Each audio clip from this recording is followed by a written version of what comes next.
Sir ಬಗ್ಗೆ ಹೇಳಬೇಕಂದ್ರೆ ಅವರು ಚಿಕ್ಕಮಗಳೂರು ಜಿಲ್ಲೆಯ ಸಮತಳ ಎಂಬಲ್ಲಿ 1959ರಲ್ಲಿ ಜನಿಸ್ತಾರೆ. ನಂತರ ತರೀಕೆರೆ, ಶಿವಮೊಗ್ಗ, ಮೈಸೂರು ಮುಂತಾದ ಕಡೆಗಳಲ್ಲಿ ತಮ್ಮ ಶಿಕ್ಷಣವನ್ನು ಮುಗಿಸ್ತಾರೆ. ನಂತರ ಅವರ ಅಧ್ಯಯನ ಮುಗಿದ ನಂತರ ಹಂಪಿ ಕನ್ನಡ ವಿಶ್ವವಿದ್ಯಾಲಯದ ಸಾಹಿತ್ಯ ಅಧ್ಯಯನ ವಿಭಾಗದಲ್ಲಿ ಪ್ರಾಧ್ಯಾಪಕರಾಗಿ ಸೇವೆ ಸಲ್ಲಿಸಿ ಇತ್ತೀಚೆಗೆ ನಿವೃತ್ತಿಯನ್ನು ಹೊಂದಿದ್ದಾರೆ. ಇವರು ಇವರ ವಿಷಯ ವೈವಿಧ್ಯ ಎಷ್ಟಿದೆ ಅಂದರೆ ನಮಗೆ ಹೇಳಲಾಗೋದು. ಎಲ್ಲ ಕ್ಷೇತ್ರಗಳಲ್ಲಿ ಒಂದು ಸಾಹಿತ್ಯ, ಸಂಸ್ಕೃತಿ ಎಲ್ಲ ಕ್ಷೇತ್ರಗಳಲ್ಲೂ ಒಂದು ತಮ್ಮ ಛಾಪನ್ನು ಮೂಡಿಸಿದ್ದಾರೆ. ಮುಖ್ಯವಾಗಿ ಒಂದು ಅನುಭವಿ ಪಂಥಗಳು, ಸಾಹಿತ್ಯ ವಿಮರ್ಶೆ, ಸಾಹಿತ್ಯ ಮೀಮಾಂಸೆ, ಸಂಸ್ಕೃತಿ ಚಿಂತನೆ, ಅಂಕಣ ಬರಹ, ಜಾನಪದ ಕ್ಷೇತ್ರಗಳಲ್ಲಿ ಸಂಶೋಧನೆ, ಹೀಗೆ ಹಲವು ರೀತಿಯ ಬರವಣಿಗೆಗಳನ್ನು ಮಾಡಿದ್ದಾರೆ. ಜೊತೆಗೆ ಇವರಿಗೆ ಮುಖ್ಯವಾಗಿ ತಿರುಗಾಟದ ಮೂಲಕ ಕಂಡುಕೊಳ್ಳುವಂಥ ಅಂಶಗಳನ್ನು ಅವುಗಳನ್ನು ತಾತ್ವಿಕರಿಸಿ ಕನ್ನಡ ನಾಡಿನ ಜಯಂತಿಗೆ ನೀಡಿದ್ದಾರೆ. ಅದರಲ್ಲಿ ಇವರು ಕೆಲವು ಮುಖ್ಯವಾದ ಕೃತಿಗಳೆಂದರೆ ಪ್ರತಿ ಸಂಸ್ಕೃತಿ, ಮರದೊಳಗಿನ ಕಿಚ್ಚು, ಕರ್ನಾಟಕ ಸೂಫಿಗಳು, ಕರ್ನಾಟಕದ ನಾಥ ಪಂಥ, ಕತ್ತಿ ಅಂಚಿನ ದಾರಿ, ಮಾತು ತಲೆ ಎತ್ತುವ ಬಗೆ, ನಂತರ ಅಂಡಮಾನ್ ಕನಸು, ಕದಳಿ ಹೊಕ್ತು ಬಂದೆ, ಧರ್ಮ ಪರೀಕ್ಷೆ, ನಡೆದಷ್ಟು ನಾಡು, ಸಣ್ಣ ಸಂಗತಿಗಳು, ಅನಂತರ ಇತ್ತೀಚೆಗೆ ಬಂದೆ ಗುರುಪಂಥ, ಹೀಗೆ ಹಲವಾರು ಮಹತ್ವದ ಕೃತಿಗಳನ್ನು ಇವರು ರಚಿಸಿದ್ದಾರೆ. ಇವುಗಳಲ್ಲಿ ಸಂಶೋಧನೆ ಆಗಿರ್ಬೋದು, ಲಲಿತ ಪ್ರಬಂಧಗಳಾಗಿದ್ದಾವೆ, ಪ್ರವಾಸ ಕಥನಗಳಾಗಿದ್ದಾವೆ. ಇವೆಲ್ಲವನ್ನು ಓದ್ತಾ ಹೋದಾಗ ಎಲ್ಲವೂ ಅದರಲ್ಲಿ ಆಳವಾದ ಒಂದು ಸಂಶೋಧನಾ ಗುಣವನ್ನು ನಾವು ಗುರುತಿಸಲು ಸಾಧ್ಯವಿದೆ. ಅವರೊಂದು ಲಲಿತ ಪ್ರಬಂಧ ಬರಿಬೋದು, ಒಂದು ಪ್ರವಾಸ ಕಥನ ಬರಿಬೋದು. ಅದರಲ್ಲಿ ಮುಖ್ಯವಾಗಿ ನಾವು ನೋಡೋದೇನೆಂದರೆ ಒಂದು ಹೊಸದನ್ನು, ಒಂದು ಸಾಮಾನ್ಯ ನೋಟಕ್ಕೆ ಸಿಗಲಾರದಂಥ, ದಕ್ಕಲಾರಂಥ ಹಲವು ಅಂಶಗಳನ್ನು ಇವರಿಗೆ ಅವ್ರ ಬರಹಗಳ ಮೂಲಕ ನಮಗೆ ಕಟ್ಟಿಕೊಟ್ಟಿದ್ದಾರೆ. ಜೊತೆಗೆ ಹಲವು ಕೃತಿಗಳನ್ನು ಸಹ ಇವರು ಸಂಪಾದನೆ ಮಾಡಿದ್ದಾರೆ. ಇವರಿಗೆ ಮುಖ್ಯವಾಗಿ ಸರ್ಗೆ ಬಂದ ಪ್ರಶಸ್ತಿಗಳನ್ನು ಗಮನಿಸೋದಾದರೆ ಕರ್ನಾಟಕ ಸಾಹಿತ್ಯ ಅಕಾಡೆಮಿ ಪ್ರಶಸ್ತಿ ಬಂದಿದೆ. ಆಮೇಲೆ 2008ರಲ್ಲಿ JSS ಪ್ರಶಸ್ತಿ, ಆಮೇಲೆ ಲಂಕೇಶ್ ಶಾಮನ ಪ್ರಶಸ್ತಿ ಬಂದಿದೆ. 2010ರಲ್ಲಿ ಕೇಂದ್ರ ಸಾಹಿತ್ಯ ಅಕಾಡೆಮಿ, ಈ ಮುಂತಾದ ಪ್ರಶಸ್ತಿ ಗೌರವಗಳಿಗೆ ಇವರು ಪಾತ್ರರಾಗಿದ್ದಾರೆ. ಹೀಗೆ ಇನ್ನೂ ಹೆಚ್ಚಿನ ಕೃತಿಗಳನ್ನು ಇವರಿಂದ ನಿರೀಕ್ಷಿಸುತ್ತಾ ಈ ಒಂದು ಹೆಣ್ಣು ದೇವರುಗಳ ಕುರಿತು ತಮ್ಮ ಒಂದು ಸವಾಲು ಸಾಧ್ಯತೆಗಳು ಏನಿವೆ ಅನ್ನೋದ್ರ ಕುರಿತು ನಮಗೆ ಒಂದು ಉಪನ್ಯಾಸ ನೀಡಬೇಕೆಂದು ರಮತ್ ತರ್ಕೆ ಸರಲ್ಲಿ ನಾನು ಕೇಳಿಕೊಳ್ತೇನೆ. ಧನ್ಯವಾದ ವಿನಯ್. ಸ್ನೇಹಿತರೆ, ಒಂದು ಅರ್ಧ ತಾಸು ಅಥವಾ 35-40 ನಿಮಿಷದವರೆಗೆ ನನ್ನ ವಿಷಯ ಏನು ಕೊಟ್ಟಿದ್ದಾರೆ, ಹೆಣ್ಣು ದೇವತೆಗಳ ಅಧ್ಯಯನ, ಸವಾಲು ಮತ್ತು ಸಾಧ್ಯತೆ, ಇವುಗಳ ಕುರಿತು ಬಹಳ ಸ್ಥೂಲವಾದ ಕೆಲವು ಮಾತುಗಳನ್ನು ಹಂಚಿಕೊಳ್ತೇನೆ. ಬಹುಶಃ ಚರ್ಚೆಯಲ್ಲಿ ಇನ್ನೂ ಬೇರೆ ಥರದ ವಿಷಯಗಳು ಬರಬಹುದು. ಕೊಡಗಂಟಿಯವ್ರಿಗೆ ನನ್ನ ಧನ್ಯವಾದಗಳನ್ನು ಅರ್ಪಿಸ್ತೇನೆ. ಈ ವಿಷಯಕ್ಕೆ ನನಗೆ ಆಹ್ವಾನ ಮಾಡಿದ್ದಾರೆ. ಇದು ನವರಾತ್ರಿಯ ಸಮಯ, ಶಾಕ್ತದ ಚರ್ಚೆಗೆ ಬಹಳ ಸರಿಯಾದ ಸಮಯ. ಅದನ್ನು ಉದ್ದೇಶಪೂರ್ವಕವಾಗಿ ನವರಾತ್ರಿ ದಿನಗಳಲ್ಲೇ ಇಟ್ಟ ಹಾಗೆ ಕಾಣ್ತಾ ಇದೆ. ಸ್ನೇಹಿತರೆ, ಕರ್ನಾಟಕ ಸಂಸ್ಕೃತಿಯನ್ನು ಪ್ರಧಾನ ಧರ್ಮಗಳ ಮೂಲಕ ಅಧ್ಯಯನ ಮಾಡುವ ಒಂದು ಪದ್ಧತಿ ನಮ್ಮ ವಿದ್ವತ್ ಲೋಕದಲ್ಲಿ ಇದೆ. ಅಂದ್ರೆ ಯಾವುದನ್ನ ನಾವು ಬೌದ್ಧ, ಜೈನ, ಇಸ್ಲಾಂ, ಕ್ರೈಸ್ತ, ಹಿಂದೂ ಅಂತ ಕರಿತೀವೋ ಅಂಥ ಧರ್ಮಗಳ ಮೂಲಕ ಅಥವಾ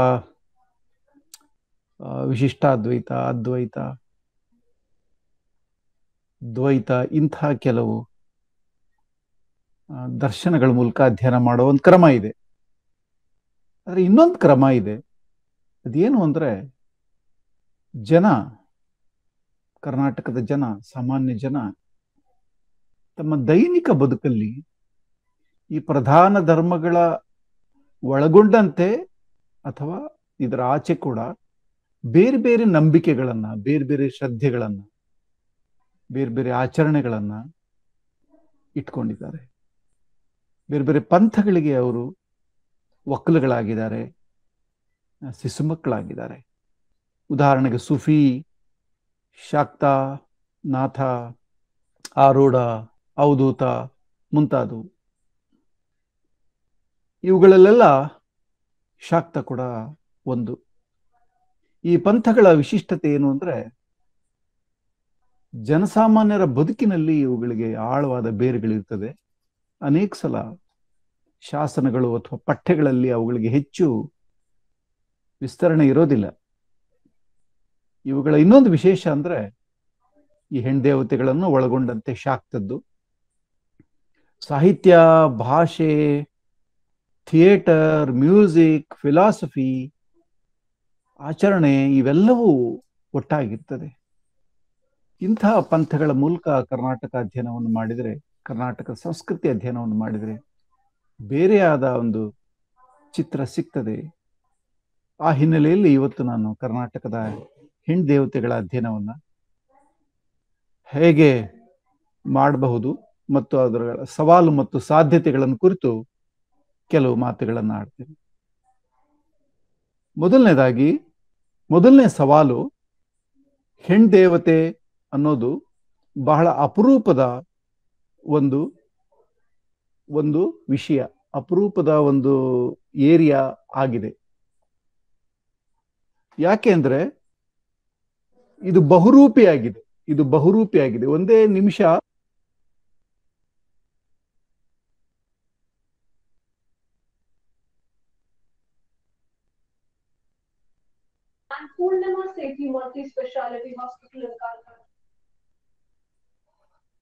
ಸ್ನೇಹಿತರೆ ಕ್ಷಮಿಸ್ಬೇಕು, ಇದು ಬಹುರೂಪಿಯಾಗಿದೆ. ಯಾಕೆ ಅಂದ್ರೆ ಎಷ್ಟು ಥರದ ಹೆಣ್ದೇವತೆಗಳಿದ್ದಾರೆ ಕರ್ನಾಟಕದಲ್ಲಿ.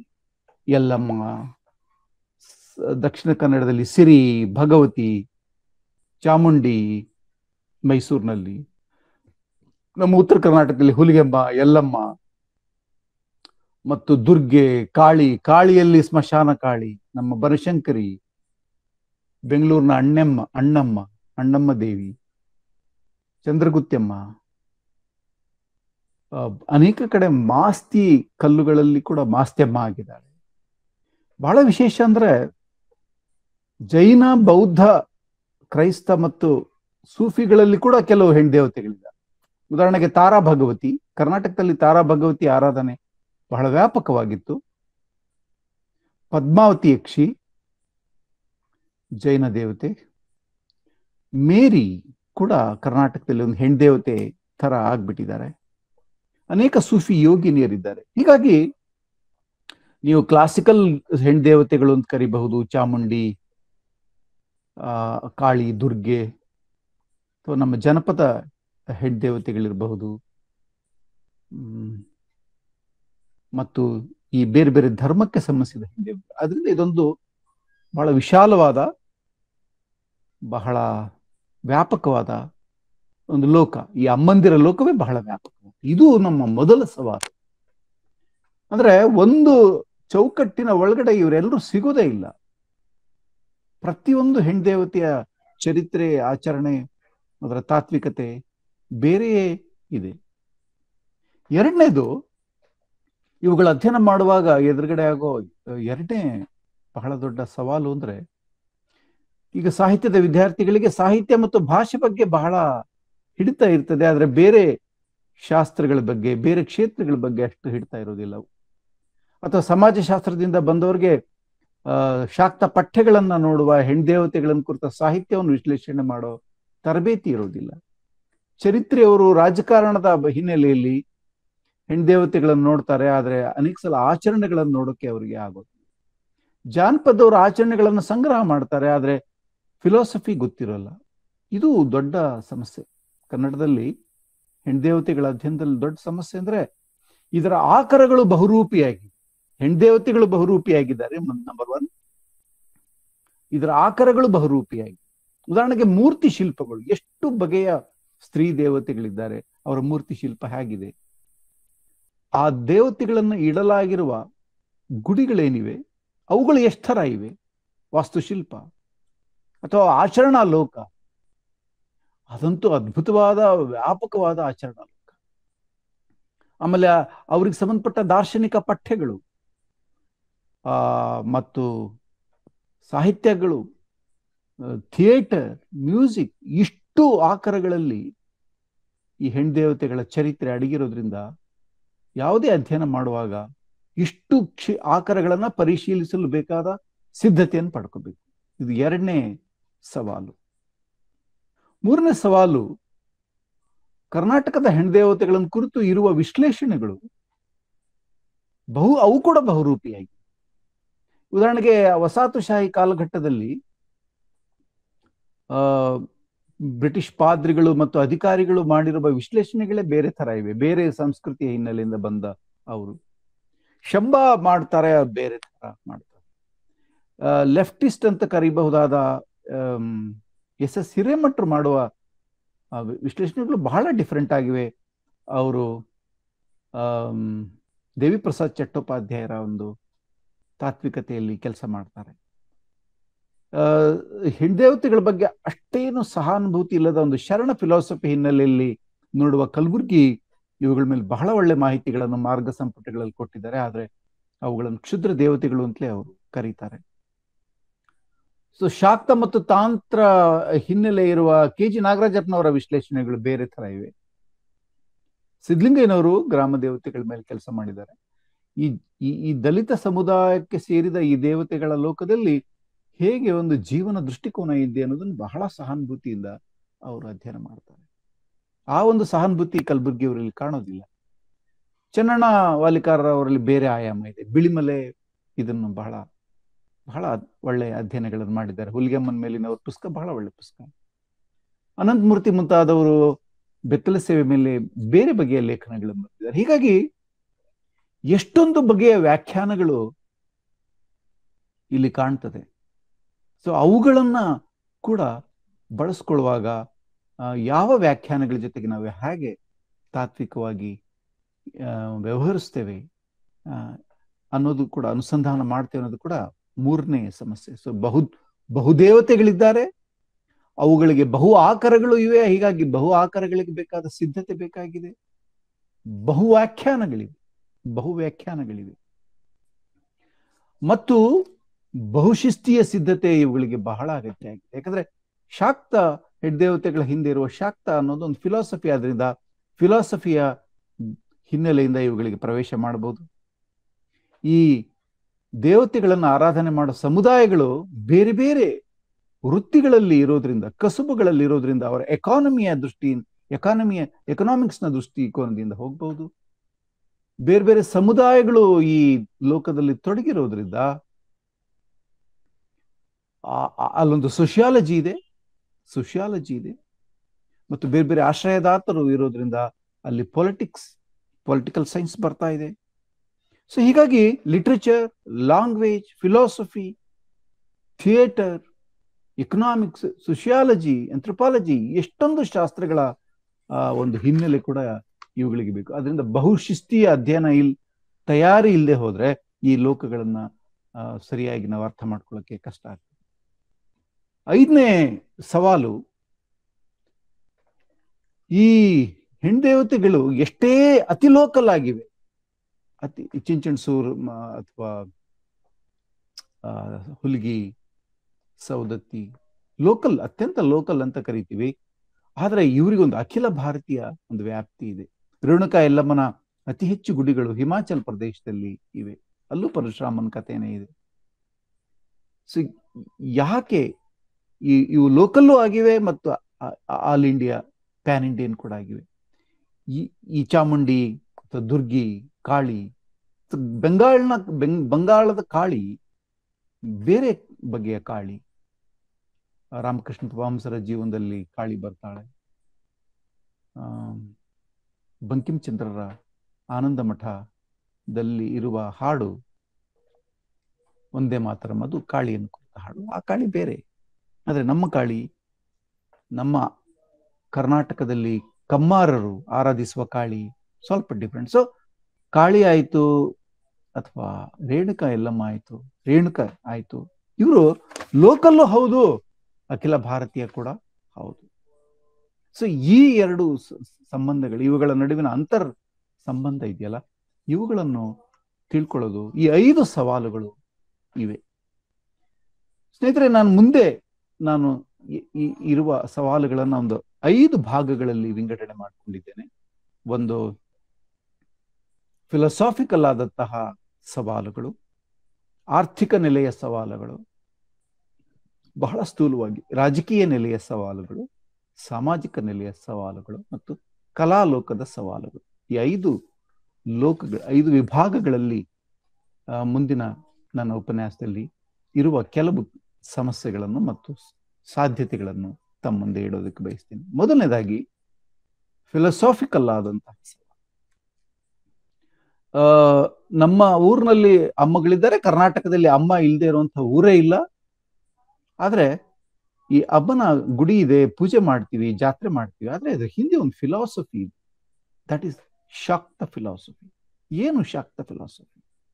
ಅದನ್ನು ನಾವು ತಿಳಿಬೇಕಾದ, ಅಧ್ಯಯನ ಮಾಡಬೇಕಾದ ಒಂದು ಜರೂರಿ ಇದೆ. ಸೊ ನಮ್ಮೂರಿನ ಜಾತ್ರೆಗಳ ಮೇಲೆ ಆ ಮಾಹಿತಿಗಳೆಲ್ಲ ಸಂಗ್ರಹ ಮಾಡಿ ನಾವು ಲೇಖನ ಬರಿಬಹುದು. ಆದರೆ ಶಾಕ್ತ ಹಿನ್ನೆಲೆ ಇಲ್ಲದೆ ಹೋದ್ರೆ, ಆ ಫಿಲಾಸಾಫಿಕಲ್ ಹಿನ್ನೆಲೆ ಇಲ್ಲದೆ ಹೋದ್ರೆ ನಮ್ಮ ಮಾಹಿತಿಗಳಿಗೆ ಒಂದು ಆಳ ಸಿಕ್ಕುದಿಲ್ಲ.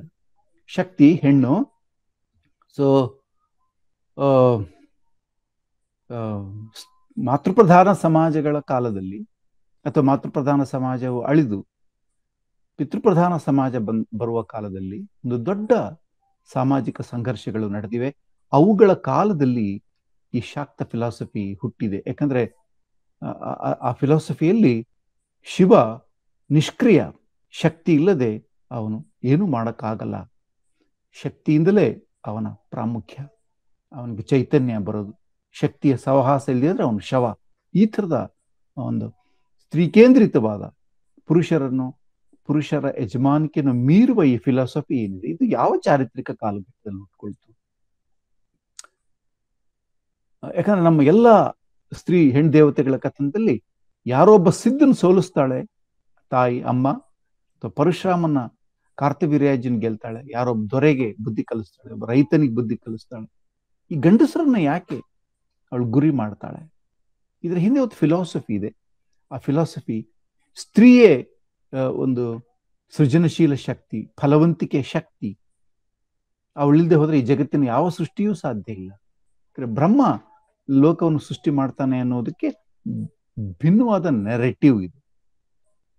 ಸೊ ಅದನ್ನು ಅರಿಯುವ ಒಂದು ದೊಡ್ಡ ಸವಾಲು ನಮ್ಮ ಎದುರುಗಡೆ ಇದೆ, ಶಾಕ್ತ ಫಿಲಾಸಫಿ. ಅದರಲ್ಲಿ ಬೇರೆ ಬೇರೆ ಶಾಖೆಗಳಿವೆ ಅಥವಾ ಅದಕ್ಕೆ ಲಗತ್ತಾದ ಬೇರೆ ಫಿಲಾಸಫಿಗಳಿವೆ. ಉದಾಹರಣೆಗೆ ತಂತ್ರ ಫಿಲಾಸಫಿ. ಯಾಕಂದ್ರೆ ನಮ್ಮ ಅನೇಕ ಹೆಣ್ಣು ದೇವತೆಗಳ ಆಚರಣೆಗಳ ಹಿಂದೆ ತಂತ್ರ ಪದ್ಧತಿ ಇದೆ, ತಂತ್ರ ಫಿಲಾಸಫಿ ಇದೆ. ತಂತ್ರ ಅಂದ್ರೆ ಭೋಗ, ಪ್ರಜನನ ಅಥವಾ ಫಲವಂತಿಕೆ ಮತ್ತು ಹುಟ್ಟಿದ ಪೈರು ಅಥವಾ ಶಿಶು ಅಥವಾ ಕರುವಿನ ಒಂದು ಬೆಳವಣಿಗೆ. ಸೊ ಇವು ಬಹಳ ಮುಖ್ಯವಾಗಿ ಕೃಷಿ ಸಂಸ್ಕೃತಿಗೆ ಸಂಬಂಧಿಸಿದಂತಹ ಈ ಉಣ್ಣುವ, ತಿನ್ನುವ, ಬೆಳೆಯುವ, ಉಳುವ ಈ ಚಟುವಟಿಕೆಗಳೆಲ್ಲ ಏನಿವೆ ದೇಹಕ್ಕೆ ಸಂಬಂಧಿಸಿದ್ದು, ದೈಹಿಕವಾದ್ದು, ಲೌಕಿಕವಾದ್ದು, ಅದರೊಳಗಡೆ ಅಲೌಕಿಕವಾದ್ದು ಇದೆ. ಸೊ ಈ ತಂತ್ರ ಇದೊಂದು ಫಿಲಾಸಫಿ. ಸೊ ಶಾಕ್ತ ಫಿಲಾಸಫಿ, ತಂತ್ರ ಫಿಲಾಸಫಿ. ಸೊ ಈ ತರ ಫಿಲಾಸಫಿಗಳು ತಿಳಿಯುವ ಒಂದು ಸವಾಲು ನಮ್ಮಿದೆ. ಹಾಗಾದ್ರೆ ನಮ್ಮ ಊರಿನ ಅಮ್ಮ ಅಥವಾ ಸ್ತ್ರೀ ದೇವತೆ ಈ ಫಿಲಾಸಫಿಗೆ ನೇರವಾಗಿ ಹಾಗೆ ಇದ್ದಾಳ ಅಂದ್ರೆ ಇಲ್ಲ, ಬೇರೆ ತರ ಇದ್ದಾಳೆ. ಆವಾಗ ಈ ಫಿಲಾಸಫಿಯಿಂದ ನಮ್ಮ ಊರಿನ ಹೆಣ್ಣು ದೇವತೆ ಹೇಗೆ ಭಿನ್ನ ಅನ್ನುವುದನ್ನ ನಾವು ಗಮನಿಸ್ಬೇಕಾಗ್ತದೆ. ಆಮೇಲೆ ದರ್ಶನಗಳು ಬಹಳ ಇಂಟ್ರೆಸ್ಟಿಂಗ್. ಅಂದ್ರೆ ದರ್ಶನಗಳು ಮಿಕ್ಸ್ ಆಗ್ತವೆ. ಇದು ಇನ್ನೊಂದು ಸವಾಲು. ದಾರ್ಶನಿಕ ಸವಾಲುಗಳಲ್ಲಿ ಇದು ಇನ್ನೊಂದು ಸವಾಲು. ಏನ್ ಮಿಕ್ಸ್ ಆಗೋದು ಅಂದ್ರೆ, ಉದಾಹರಣೆಗೆ ಅವಧೂತ ಆರೂಢ ಪಂಥಗಳಲ್ಲಿ ಕೂಡ ಶಾಕ್ತರು ಬಂದ್ಬಿಟ್ಟಿದ್ದಾರೆ. ಉದಾಹರಣೆಗೆ ಶಿಶುನಾಳರು ಶಾಕ್ತ ಪಂಥದಿಂದ, ಶಾಕ್ತ ಹಿನ್ನೆಲೆಯಿಂದ ಬಂದಂತ ಅವಧೂತ. ಅವರ ಮತ್ತು ಅವರ ಗುರುಗಳು ಶಾಕ್ತ ಹಿನ್ನೆಲೆಯಿಂದ ಬಂದವರು. ಹೀಗಾಗಿ ಅವರು ಸರಾಯಿ ತಗೊಳ್ಳುವಂತಹ, ದೇವಿಯನ್ನು ಆರಾಧಿಸುವ ಬಹಳಷ್ಟು ಹಾಡುಗಳನ್ನು ಶಿಶುನಾಳರು ಬರೆದಿದ್ದಾರೆ. ಸೊ ಬನಶಂಕರಿಯ ಒಂದು ಪರಿಸರದಲ್ಲಿ ಅವರು ಇದ್ದವರು. ಸೊ ಅನೇಕ ಕರ್ನಾಟಕದ ಯೋಗಿಗಳು ಶಾಕ್ತ ಯೋಗಿಗಳು. ಬಹಳ ಮುಖ್ಯವಾಗಿ ಚಿದಾನಂದ ಅವಧೂತರು, ಬಗಳಾಂಬಿಕೆ, ನಮ್ಮ ಸಿನ್ನೂರು ತಾಲೂಕಿನ ಬಗಳಾಂಬಿಕೆ ಅವರ ಆರಾಧ್ಯ ದೇವತೆ, ಅಥವಾ ನಮ್ಮ ನವಲ್ಗುಂದದ ನಾಗಲಿಂಗಪ್ಪ ಕೂಡ ಶಾಕ್ತರು. ಸೊ ಈಗ ಇವರೆಲ್ಲರೂ ಕೂಡ ಯೋಗಿಗಳು, ಅವಧೂತರು, ಚಿದಾನಂದ ಅವಧೂತರು, ಆರೂಢರು, ಆದ್ರೆ ಶಾಕ್ತ ಹಿನ್ನೆಲೆ ಉಳ್ಳವರು. ಹೀಗಾಗಿ ಈ ಆರೂಢ ಅವಧೂತ ಫಿಲಾಸಫಿಯ ಹಿನ್ನೆಲೆ ಕೂಡ ತಿಳಿಬೇಕಾದ ಅಗತ್ಯ ಇದೆ. ಈ ಆರೂಢ ಅವಧೂತ ಫಿಲಾಸಫಿ ಹೇಗೆ ಶಾಕ್ತದಲ್ಲಿ, ಯಾಕಾಗಿ ಶಾಕ್ತದಲ್ಲಿ ಬೆರೀತು ಅನ್ನೋದು ನಮ್ಮ ಎದುರುಗಡೆ ಇರುವ ಸವಾಲಿದೆ. ಮತ್ತು ಯಾಕೆ ಹೆಣ್ದೇವತೆಗಳು ಕುರಿತ ಸಾಹಿತ್ಯದಲ್ಲಿ, ಮುಖ್ಯವಾಗಿ ನಮ್ಮ ಚಿಕ್ಕಮಗಳೂರು, ಚಿತ್ರದುರ್ಗ ಜಿಲ್ಲೆಯಲ್ಲಿರುವ ಆಸಾದಿ ಸಾಹಿತ್ಯ ಏನಿದೆ, ಅಮ್ಮನ ದೇಹವನ್ನು, ಅಮ್ಮನ ಚೆಲುವನ್ನು ವರ್ಣಿಸುವ ಈ ಸಾಹಿತ್ಯ ಏನಿದೆ, ಅದರಲ್ಲಿ ಯಾಕೆ ಭೋಗದ ವರ್ಣನೆಗಳು ಮತ್ತೆ ಮತ್ತೆ ಬರ್ತದೆ? ಅದನ್ನು ಮಾದಿಗರೇ ಹಾಡ್ತಾರೆ, ಆಸಾದಿ ಕಲಾವಿದರು. ಇದರ ತತ್ವ ಏನು? ಯಾಕೆ ಈ ಭೋಗದ ಹಾಡುಗಳು, ಸೌಂದರ್ಯದ ಹಾಡುಗಳು ಮತ್ತೆ ಮತ್ತೆ ಇಷ್ಟು ದೊಡ್ಡ ಪ್ರಮಾಣದಲ್ಲಿ ಹೆಣ್ದೇವತೆಗಳ ಮೇಲೆ ರಚನೆ ಆಯಿತು? ಇಲ್ಲಿ ಒಂದು ಫಿಲಾಸಫಿಯ ಹುಡುಕಾಟವನ್ನು ನಾವು ಮಾಡ್ಬೋದು. ಶಂಕರರು ಸೌಂದರ್ಯ ಲಹರಿಯಲ್ಲಿ ಕೂಡ ಒಂದು ದೇವಿಯ ಚೆಲುವಿನ ವರ್ಣನೆಯ ಇದೆ. ಸೊ ಈ ಬಗೆಯ ಚೆಲುವಿನ ವರ್ಣನೆ, ದೇವಿಯ ಚೆಲುವಿನ ವರ್ಣನೆ, ದೇಹದ ವರ್ಣನೆ ಯಾಕೆ ಬರ್ತಾ ಇದೆ? ಇದಕ್ಕೂ ಫಲವಂತಿಕೆಗೂ, ಇದಕ್ಕೂ ಸಂತಾನಕ್ಕೂ, ಇದಕ್ಕೂ ತಾಯ್ತನದ ಕಲ್ಪನೆಗೂ ಏನ್ ಸಂಬಂಧ ಇದೆ? ಇದನ್ನ ಬೇಂದ್ರೆ ಕಾವ್ಯದಲ್ಲಿ ಬೇರೆ ತರ ಈ ಫಿಲಾಸಫಿ ಡೆವಲಪ್ ಆಗುತ್ತೆ, ಕುವೆಂಪು ಕಾವ್ಯದಲ್ಲಿ ಬೇರೆ ತರ ಕಾಳಿ ಫಿಲಾಸಫಿ ಡೆವಲಪ್ ಆಗುತ್ತೆ. ಸೊ ಇದರ ಆಚರಣೆಗಳ ಹಿಂದೆ, ಇದರ ಸಾಹಿತ್ಯದ ಹಿಂದೆ ಒಂದು ಫಿಲಾಸಫಿ ಇದೆ. ಆ ಫಿಲಾಸಫಿಯನ್ನು ಅರಿತಾಗ ಮಾತ್ರ ನಮ್ಮ ಹೆಣ್ದೇವತೆಗಳ ಅಧ್ಯಯನಕ್ಕೆ ಒಂದು ಆಳ ಸಿಗ್ತದೆ. ಬಹಳ ಮುಖ್ಯವಾಗಿ 4 ಬಗೆಯ ಅಪವ್ಯಾಖ್ಯಾನಗಳು ಹೆಣ್ದೇವತೆಗಳನ್ನು ಕುರಿತು ಇವೆ. ಅವುಗಳ ಒಂದು ತೊಡಕನ್ನು ನಾವು ದಾಟಬೇಕಾಗಿದೆ. ಉದಾಹರಣೆಗೆ ಪಶ್ಚಿಮದ ವಿದ್ವಾಂಸರು ಹೆಣ್ದೇವತೆಗಳು ಮತ್ತು ಆಚರಣೆಗಳನ್ನು ರಾಕ್ಷಸೀಕರಿಸ್ಬಿಟ್ಟಿದ್ದಾರೆ, ಅದರ ಬಲಿಯನ್ನು ಕ್ರಿಮಿನಲ್ ಗಾಡ್ಸ್ ಅಂದ್ಬಿಡ್ತಾರೆ. ಈ ಬಗೆಯ ಅಪವ್ಯಾಖ್ಯಾನವನ್ನು ನಾವು ಬಿಡಿಸ್ಕೊಳ್ಬೇಕಾಗಿದೆ. ಕರ್ನಾಟಕದಲ್ಲೇ ಇರುವಂತಹ ನಮ್ಮ ವಿದ್ವಾಂಸರೇ ಸ್ವಲ್ಪ ಶಿಷ್ಟ ಭಾವದವರು ಕ್ಷುದ್ರ ದೇವತೆಗಳು ಅಂತ ಕರೆದು ಬಿಡ್ತಾರೆ. ಬಾದುಬ್ಬೆ ಕ್ಷುದ್ರ ದೇವತೆ, ಬಳರಿ ಕ್ಷುದ್ರ ದೇವತೆ. ಈ ಕ್ಷುದ್ರೀಕರಣ, ರಾಕ್ಷಸೀಕರಣ ಮತ್ತು ಅಲ್ಲಿ ಇರುವ ಅನೇಕ ಯೋನಿಯ ಆಚರಣೆ, ಯೋನಿ ಪೂಜೆಯ ಆಚರಣೆಗಳಿವೆ. ಕಾಮಾಖ್ಯದಲ್ಲಿ, ಅಸ್ಸಾಂನಲ್ಲಿ ಒಂದು ಬಂಡೆಯ ಒಳಗಡೆ ಮೂಡಿರುವ ಯೋನಿ ಆಕಾರದ ಶಿಲ್ಪದ ಆರಾಧನೆ. ಇವುಗಳನ್ನೆಲ್ಲ ಒಂದು ಬಗೆಯ ಹಗುರವಾದ, ಲಘುವಾದ ಒಂದು ಲೈಂಗಿಕ ಚಪ್ಪರಿಕೆಯಲ್ಲಿ ಅಧ್ಯಯನ ಮಾಡುವಂತಹ ರೋಚಕ ಅಧ್ಯಯನಗಳು ಇವೆ. ಇವೆಲ್ಲ ನಮ್ಮ ದೊಡ್ಡ ಸಮಸ್ಯೆ. ರಾಕ್ಷಸೀಕರಣ ಮಾಡೋದು, ಅತಿಯಾದ ಲೈಂಗಿಕ ಆಯಾಮದಲ್ಲಿ ನೋಡೋದು, ಕ್ಷುದ್ರೀಕರಿಸೋದು ಮತ್ತು ಈ ದೇವತೆಗಳನ್ನು ಸಂಸ್ಕ್ರಿಟೈಸ್ ಮಾಡಲಾಗ್ತಾ ಇದೆ.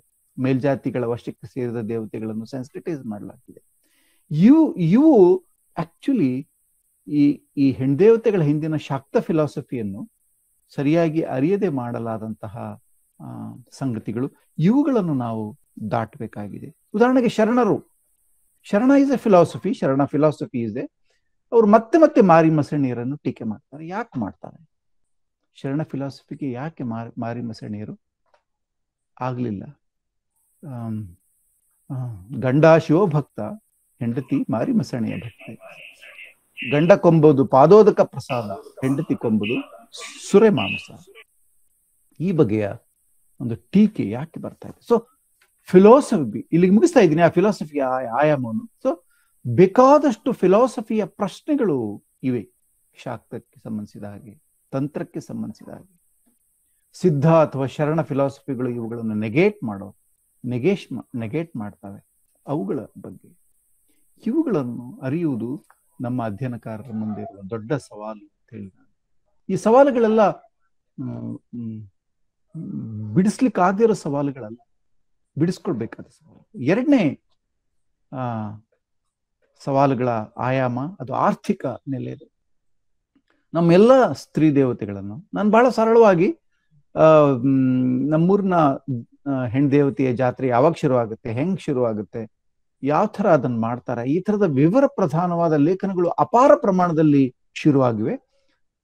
ಬರೆಯಲಾಗಿದೆ. ಅದಕ್ಕಿಂತ ಭಿನ್ನವಾಗಿ ಹೇಗೆ ನೋಡಬಹುದು ಅನ್ನೋದನ್ನ ಅದನ್ನ ಕುರಿತು ನಾನು ಹೊಸ ತಲೆಮಾರಿನ ಸಂಶೋಧಕರಿಗೆ ಗಮನವನ್ನು ಸೆಳೀತಾ ಇದ್ದೇನೆ. ಸೊ ಎರಡನೇ ಆಯಾಮದಲ್ಲಿ ನೋಡ್ಬೇಕಾದ್ದು ಆರ್ಥಿಕ ಆಯಾಮ.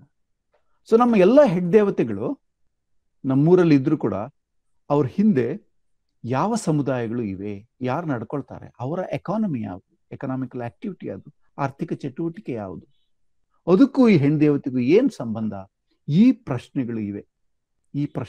ಉದಾಹರಣೆಗೆ ಬಹಳ ಮುಖ್ಯವಾಗಿ ಚರ್ಮಕಾರರು, ಮಾದಿಗರು, ಶಾಕ್ತರು, ಅವರು ಇಡೀ ಕರ್ನಾಟಕದಲ್ಲಿ ಅತಿ ಹೆಚ್ಚು ಶಾಕ್ತರಂದ್ರೆ ಮಾದಿಗ ಸಮುದಾಯದವರು, ಎಡ ದಲಿತರಲ್ಲಿ ಎಡಭಾಗದವರು, ಅವರು ದೇವಿಯ ಆರಾಧಕರು ಹೌದು.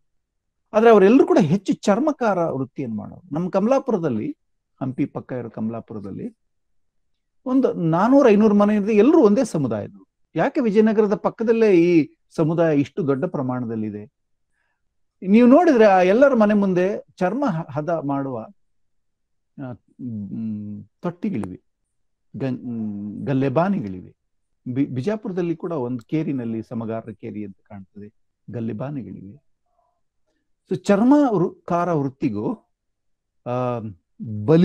ಬಲಿ ಕೊಡುವ ಪದ್ಧತಿಗೂ ಮತ್ತು ಅವರ ಆಹಾರ ಪದ್ಧತಿಗೂ ದೇವಿಯ ಆರಾಧನೆಗೂ ಆಂತರಿಕ ಸಂಬಂಧ ಇದೆ. Food culture, profession and rituals, religious rituals and philosophy, ಇವುಗಳ ನಡುವೆ ಅಂತರ್ ಸಂಬಂಧ ಇದೆ. ಬಲಿ ಕೊಡೋದು ಪ್ರಾಣಿ, ಅದು ಕೇವಲ ಹಿಂಸೆಯ ಚೌಕಟ್ಟಿನಲ್ಲಿ ನಾವು ಬಗೆಹರಿಸಕ್ಕಾಗಲ್ಲ. ಅದರಿಂದ ಉತ್ಪನ್ನ ಆಗುವ ಆಹಾರ ಇದೆ, ಅದರಿಂದ ಉತ್ಪನ್ನ ಆಗುವಂತಹ ಚರ್ಮ ಇದೆ. ಆ ಚರ್ಮ ಮುಂದೆ ಹದಗೊಂಡು ಬೇರೆ ಬೇರೆ ವಸ್ತುಗಳಾಗಿ ಅದು ಪ್ರಭುತ್ವಕ್ಕೆ, ರೈತಾಪಿ ಕೆಲಸಗಳಿಗೆ ಉಪಯೋಗ ಆಗ್ತದೆ. ಸೊ ಹೀಗೊಂದು ಒಂದು ಒಂದು ಸರ್ಕ್ಯೂಟ್, ಅದು ಒಂದು ಸರ್ಕ್ಯೂಟ್, ಅದು ತ್ರಿಕೂಟ, ಆಹಾರ, ಆಚರಣೆ ಮತ್ತು ಎಕಾನಮಿ. ಹಾಗೆ ನಮ್ಮ ಪಾಂಚಾಳರು, ಮುಖ್ಯವಾಗಿ ನೇಕಾರರು, ಶಾಕ್ತರು. ಯಾಕೆ ಕುಶಲ ಕಸುಬಿನವರೇ ಹೆಚ್ಚು ಹೆಣ್ದೇವತೆಗಳನ್ನ ಆರಾಧನೆ ಮಾಡ್ತಾರೆ ಎಂಬ ಪ್ರಶ್ನೆಯನ್ನು ನಾವು ಹಾಕೋಬೇಕು. ಯಾಕಂದ್ರೆ ಇವರು ಕೃಷಿಕರಲ್ಲ, ಇವರು ವ್ಯಾಪಾರಿಗಳಲ್ಲ. ಆದ್ರೆ ಉಪಕರಣಗಳನ್ನು ಹಿಡಿದು ಚರ್ಮದಿಂದ, ಹತ್ತಿಯಿಂದ, ಕಬ್ಬಿಣದಿಂದ, ಕಟ್ಟಿಗೆಯಿಂದ ಬೇರೆ ಉತ್ಪನ್ನಗಳನ್ನು ತಯಾರು ಮಾಡೋ, ಸರಕು ಮತ್ತು ಸೇವೆಗಳ ಉತ್ಪಾದನೆ ಮಾಡುವ ಇಡೀ ಭಾರತದ ಆರ್ಟಿಸನ್ ಕ್ಲಾಸ್ ಏನಿದೆ, ಕುಶಲ ಕರ್ಮಿಗಳು, ಇವರು ಯಾಕೆ ಶಾಕ್ತರಾದ್ರು ಅನ್ನೋ ಮೂಲಭೂತ ಪ್ರಶ್ನೆಯನ್ನು ನಾವು ಕೇಳ್ಕೊಳ್ದೆ ಹೋದ್ರೆ ಹೆಣ್ದೇವತೆಗಳ ಇಡೀ ಅಧ್ಯಯನದ ಹಿಂದಿರುವ ಎಕಾನಮಿ ಏನಿದೆ, ಭಿತ್ತಿಯ ಹಾಗೆ ಇರುವ ಎಕಾನಮಿ ಮಿಸ್ ಆಗ್ಬಿಡ್ತದೆ. ಬಹಳ ಇಂಟ್ರೆಸ್ಟಿಂಗ್ ಅಂದ್ರೆ ಪಶುಪಾಲಕರು ಮತ್ತು ವ್ಯಾಪಾರಿಗಳಲ್ಲೂ ಶಾಕ್ತ ಆಯಾಮ ಇದೆ. ಉದಾಹರಣೆಗೆ ಗೌರಸಂದ್ರದ ಮಾರಮ್ಮ ಪಶುಪಾಲಕರು ಹೆಚ್ಚು ನಡ್ಕೊಳ್ತಾರೆ, ಮ್ಯಾಸ್ಬೇಟ್ರು. ಗೊಲ್ಲರಲ್ಲೂ ಕೂಡ ದೇವಿ ಕಡಿಮೆ, ಬಹಳ ಕಡಿಮೆ. ಪಶುಪಾಲಕರಲ್ಲಿ ಪ್ರವೇಶ ಮಾಡಿರೋದು ಅಮ್ಮ ತುಂಬಾ ಕಡಿಮೆ. ಉದಾಹರಣೆಗೆ ಚಿಂಚಲಿ ಮಾಯಿ ನಮ್ಮ ರಾಯಭಾಗ ತಾಲೂಕಿನಲ್ಲಿ, ಅಲ್ಲಿ ನೋಡಿದ್ರೆ ಬಹಳ ಮುಖ್ಯವಾಗಿ ಕುರುಬ ಸಮುದಾಯದವರು, ಪಶುಪಾಲಕ ಸಮುದಾಯದವರು ಆ ಜಾತ್ರೆಯಲ್ಲಿ ದೊಡ್ಡ ಪ್ರಮಾಣದಲ್ಲಿ ಭಾಗವಹಿಸ್ತಾರೆ.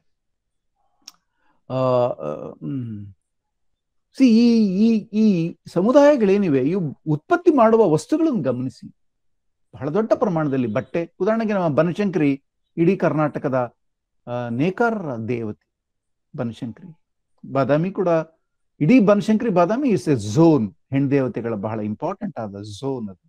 ಸೊ ಈ ನಮ್ಮ ರೈತಾಪಿಗಳಿಗೆ, ವ್ಯಾಪಾರಿಗಳಿಗೆ ಮತ್ತು ಪ್ರಭುತ್ವಕ್ಕೆ, ಅನೇಕ ಬಗೆಯ ಜನರಿಗೆ ಇವರ ಸರಕುಗಳು ಬಹಳ ಇಂಪಾರ್ಟೆಂಟ್ ಆಗಿತ್ತು. ಚಿನ್ನ ಬೆಳ್ಳಿಯಿಂದ, ಕಬ್ಬಿಣದಿಂದ, ಕಟ್ಟಿಗೆಯಿಂದ, ಉಣ್ಣೆಯಿಂದ, ನೂಲಿನಿಂದ, ಚರ್ಮದಿಂದ ಸರಕುಗಳನ್ನು ಉತ್ಪಾದನೆ ಮಾಡೋರು. ಹೀಗಾಗಿ ಇವುಗಳ ನಡುವಿನ ಅಂತರ್ ಸಂಬಂಧ ಏನಿದೆ ಅದನ್ನು ತಿಳಿಯೋದು ಬಹಳ ದೊಡ್ಡ ಸವಾಲು. ನೇಕಾರಿಕ ಹಿನ್ನೆಲೆಯಿಂದ ಬಂದಂತಹ ದೇವರ ದಾಸಿಮಯ್ಯ ಶರಣಪತಿ ಲಿಂಗಸತಿ ಎಂಬ ಗಂಡು ಪ್ರಾಧಾನ್ಯವಾದ ಈ ಚೌಕಟ್ಟೇನಿದೆ, ಗಂಡ ಶಿವ ಗಂಡ ಆಗ್ತಾನೆ, ಶರಣ ಭಕ್ತ ಹೆಂಡತಿ ಆಗ್ತಾನೆ ಅಂದ್ರೆ ಅಲ್ಲೊಂದು ಸಣ್ಣ ಯಜಮಾನಿಕೆ ಅಥವಾ ಹೈರಾರ್ಕಿ ಇದೆ. ಆದ್ರೆ ನೇಕಾರಿಕೆಯಿಂದ ಬಂದ ಎಲ್ಲ ಶರಣರು ಹೆಣ್ಣಿನ ಸಮಾನತೆ ಬಗ್ಗೆ ಮಾತಾಡ್ತಾರೆ. ಮಲೆಮುಡಿ ಬಂದರೆ. ಯಾಕೆ ಯಾಕೆ ಅಂತ ಕೇಳಿದ್ರೆ ನೀವು ನೇಕಾರರ ಮನೆಗೆ ಹೋದ್ರೆ ಗೊತ್ತಾಗ್ತದೆ. ಹೆಣ್ಣಿನ ಸಹಾಯವಿಲ್ಲದೆ ಕೃಷಿ ಮತ್ತು ನೇಕಾರಿಕೆ ಸಾಧ್ಯವೇ ಇಲ್ಲ. ಕುಶಲಕರ್ಮಿಗಳಿಗೆ ಹೆಣ್ಣಿನ ಸಹಾಯ ಇಲ್ಲದೆ ಹೋದ್ರೆ ಸರಕು ಉತ್ಪಾದನೆ ಸಾಧ್ಯವೇ ಇಲ್ಲ. ಅದರಿಂದ ಹೆಣ್ಣಿನ ಸಮಾನತೆಯನ್ನು ಪ್ರತಿಪಾದನೆ ಮಾಡಲೇಬೇಕು. ಅದು ಅವರಿಗೆ ತಲೆಯಲ್ಲಿ ಹುಟ್ಟಿದ ಕಲ್ಪನೆ ಅಲ್ಲ, ಅವರ ವಾಸ್ತವ ವೃತ್ತಿಯ ಭಾಗವಾಗಿ ಹೆಣ್ಣಿನ ಶ್ರಮದ ಕುಶಲತೆಯ ಒಂದು role, the role of women skill ಅಲ್ಲೂ ಇದೆ. ಹೀಗಾಗಿ ಅವರ ಸ್ತ್ರೀ ಸಮಾನತೆಯ ಕಲ್ಪನೆ ಹಿಂದೆ ಅವರ ಎಕಾನಮಿ ಇದೆ. ದೇರ್ಫೋರ್ ಈ ಕೃಷಿಯ ಹಿಂದೆ ಇಡೀ ನಮ್ಮ ಹೆಣ್ಣು ದೇವತೆಗಳು ಕೃಷಿಗೆ ಸಂಬಂಧಪಟ್ಟವು. ನಮ್ಗೆ ಗೊತ್ತಿದೆ, ಚರಗ ಚೆಲ್ಲೋದು, ಬಲಿ ಕೊಡೋದು, ಹೊಲಿಗೆ ಅಂತ ಕೂಗೋದು ಎಲ್ಲ ಕೃಷಿಯ ಸಮೃದ್ಧಿಗಾಗಿ. ಸೊ ಕೃಷಿಗಾಗಿ, ಯುದ್ಧಕ್ಕಾಗಿ, ಕೆಲವು ಕಡೆ ಯುದ್ಧ ಸಂಸ್ಕೃತಿಗೆ ಕೂಡ ದೇವಿ ಅಮ್ಮ ಅಟ್ಯಾಚ್ ಆಗಿದ್ದಾಳೆ. ಯುದ್ಧ, ಇಡೀ ಚಾಮರಾಜನಗರದಲ್ಲಿ ಯುದ್ಧಕ್ಕೆ ಸೈನಿಕರು ಹೊರಡುವ ಆಚರಣೆ ಥರದಲ್ಲಿ ಆಚರಣೆಗಳಿವೆ, ದೇವಿಯ ಆಚರಣೆಗಳಿವೆ. ಹೀಗಾಗಿ ಬೇರೆ ಬೇರೆ ಎಕಾನಮಿಗಳ ಜೊತೆಗೆ ಸ್ತ್ರೀ ದೇವತೆಗಳಿಗೆ ಸಂಬಂಧ ಇದೆ. This is a very important dimension. ಯಾರು ಭಾಗವಹಿಸ್ತಿದ್ದಾರೆ ಹೆಣ್ಣು ದೇವತೆಗಳ ಆರಾಧನೆಯಲ್ಲಿ, ಯಾಕೆ ಭಾಗವಹಿಸ್ತಿದ್ದಾರೆ, ವೃತ್ತಿಗೆ ಈ ಶಾಕ್ತಕ್ಕೂ ಏನ್ ಸಂಬಂಧ, ಹೆಣ್ಣು ದೇವತೆಗೆ ಏನ್ ಸಂಬಂಧ, ಇದು ನಾವು ಕೇಳ್ಕೊಳ್ಬೇಕಾದ ಮೂರನೇ ಆಯಾಮ. ಸಾಮಾಜಿಕ ಸಾಧ್ಯತೆಗಳು, ಸಾಮಾಜಿಕ ಸವಾಲುಗಳು ಮತ್ತು ಸಾಧ್ಯತೆಗಳು. ಸ್ನೇಹಿತರೆ, ನಮ್ಮ ಹೆಣ್ದೇವತೆಗಳ ಮೇಲೆ ಮಾಡಿದ ಬಹಳಷ್ಟು ಅಧ್ಯಯನಗಳು ಅವು ಶಾಕ್ತ ಸ್ತ್ರೀಗೆ ಇಂಪಾರ್ಟೆನ್ಸ್ ಕೊಡ್ತವೆ, ಅಲ್ಲಿ ದಲಿತರು ಇಂಪಾರ್ಟೆಂಟ್ ಇದ್ದಾರೆ ಅಂತ ಹೇಳಿ ಏಕಮುಖವಾಗಿ ವೈಭವೀಕರಿಸಿವೆ ಮತ್ತು ಅನೇಕ ಒಳಗಡೆ ಉಳಿದಿರುವ ಹೈರಾರ್ಕಿಯ ತಾರತಮ್ಯದ ಪ್ರಶ್ನೆಗಳನ್ನು ಬದಿಗೆ ಸರಿಸಿರುವ ಕೆಲವು ಅಧ್ಯಯನಗಳಿವೆ. ಇದು ನಮ್ಮ ಎದುರುಗಡೆ ಇರೋ ದೊಡ್ಡ ಸವಾಲು. ಯಾವ ಸಾಮಾಜಿಕ ಕಕ್ಷೆಯಲ್ಲಿ, ಚೌಕಟ್ಟಿನಲ್ಲಿ ಈ ಹೆಣ್ಣು ದೇವತೆಗಳ ಆಚರಣೆಗಳು ನಡೀತಾ ಇವೆ, ಆ ಸಮಾಜದಲ್ಲಿ ಜಾತಿ ಪದ್ಧತಿ ಇದೆ, ಗಂಡು ಹೆಣ್ಣಿನ ಭೇದ ಇದೆ, ವೃತ್ತಿಗಳಿಗೆ ಹೈರಾರ್ಕಿ ಇದೆ, ಶ್ರೇಣೀಕರಣ ಇದೆ. ಈ ಪ್ರಶ್ನೆಗಳನ್ನು ಬದಿಗಿಟ್ಟು ಒಂದು ಬಗೆಯ ವೈಭವೀಕರಣದ ಅಧ್ಯಯನಗಳನ್ನು ಮಾಡುವ ಒಂದು ಅಪಾಯಗಳಿವೆ. ಅದರಿಂದ ಈ ಸಮಸ್ಯೆಗಳನ್ನು ನಾವು ನಿಜವಾಗ್ಲೂ ಬಿಡಿಸ್ಕೋಬೇಕು ಅಂದ್ರೆ ಕೀನ್ ಆಗಿ ಹೆಣ್ಣು ದೇವತೆಗಳ ಅಧ್ಯಯನ ಮಾಡಬೇಕು. ಜಾತ್ರೆಗಳಲ್ಲಿ, ಆಚರಣೆಗಳಲ್ಲಿ ಯಾವ್ಯಾವ ಸಮುದಾಯ ಭಾಗವಹಿಸ್ತಾ ಇವೆ, ದಿಸ್ ಇಸ್ ದ ಸೋಷಿಯಾಲಜಿ. ಅವರು ಯಾವ್ಯಾವ ಕೆಲಸ ಮಾಡ್ತಿದ್ದಾರೆ ಅಥವಾ ಯಾವ್ಯಾವ ಕೆಲಸವನ್ನು ಅವ್ರು ಮಾಡಕ್ಕೆ ಅವರಿಗೆ ಅನುಮತಿ ಇಲ್ಲ. ಅದು ಯಾರು ಯಾವ ಕೆಲಸನೂ ಮಾಡ್ಬೋದು ಅಂತಿಲ್ಲ. ಚಾಜೆಗಳು ಫಿಕ್ಸ್ ಆಗಿವೆ. ಆ ಫಿಕ್ಸೇಷನ್ ಏನಿದೆ, ಯಾಕೆ ಮಾಡ್ಲಾಗ್ತಾ ಇದೆ?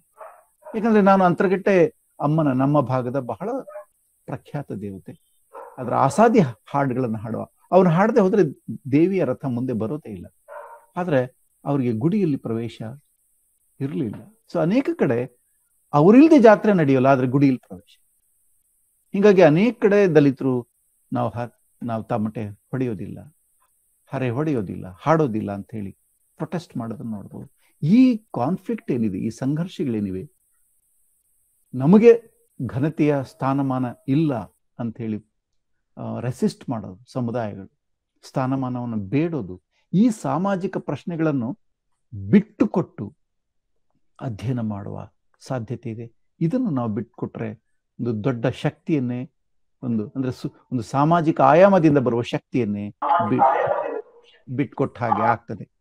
ಹೀಗಾಗಿ, ಅಥವಾ ಬಹಳ ಮುಖ್ಯವಾಗಿ ಈ ದೇವಿಯ ಹೆಣ್ದೇವತೆಗಳಿಗೆ ಲಗತ್ತಾಗಿರುವ ಕೆಲವು ಆಚರಣೆಗಳು ನಮ್ಮ ಸಾಮಾಜಿಕ ಸಮಸ್ಯೆಗಳು ಆಗಿವೆ. ಉದಾಹರಣೆಗೆ ಮುತ್ತು ಕಟ್ಟುವುದು ಮತ್ತು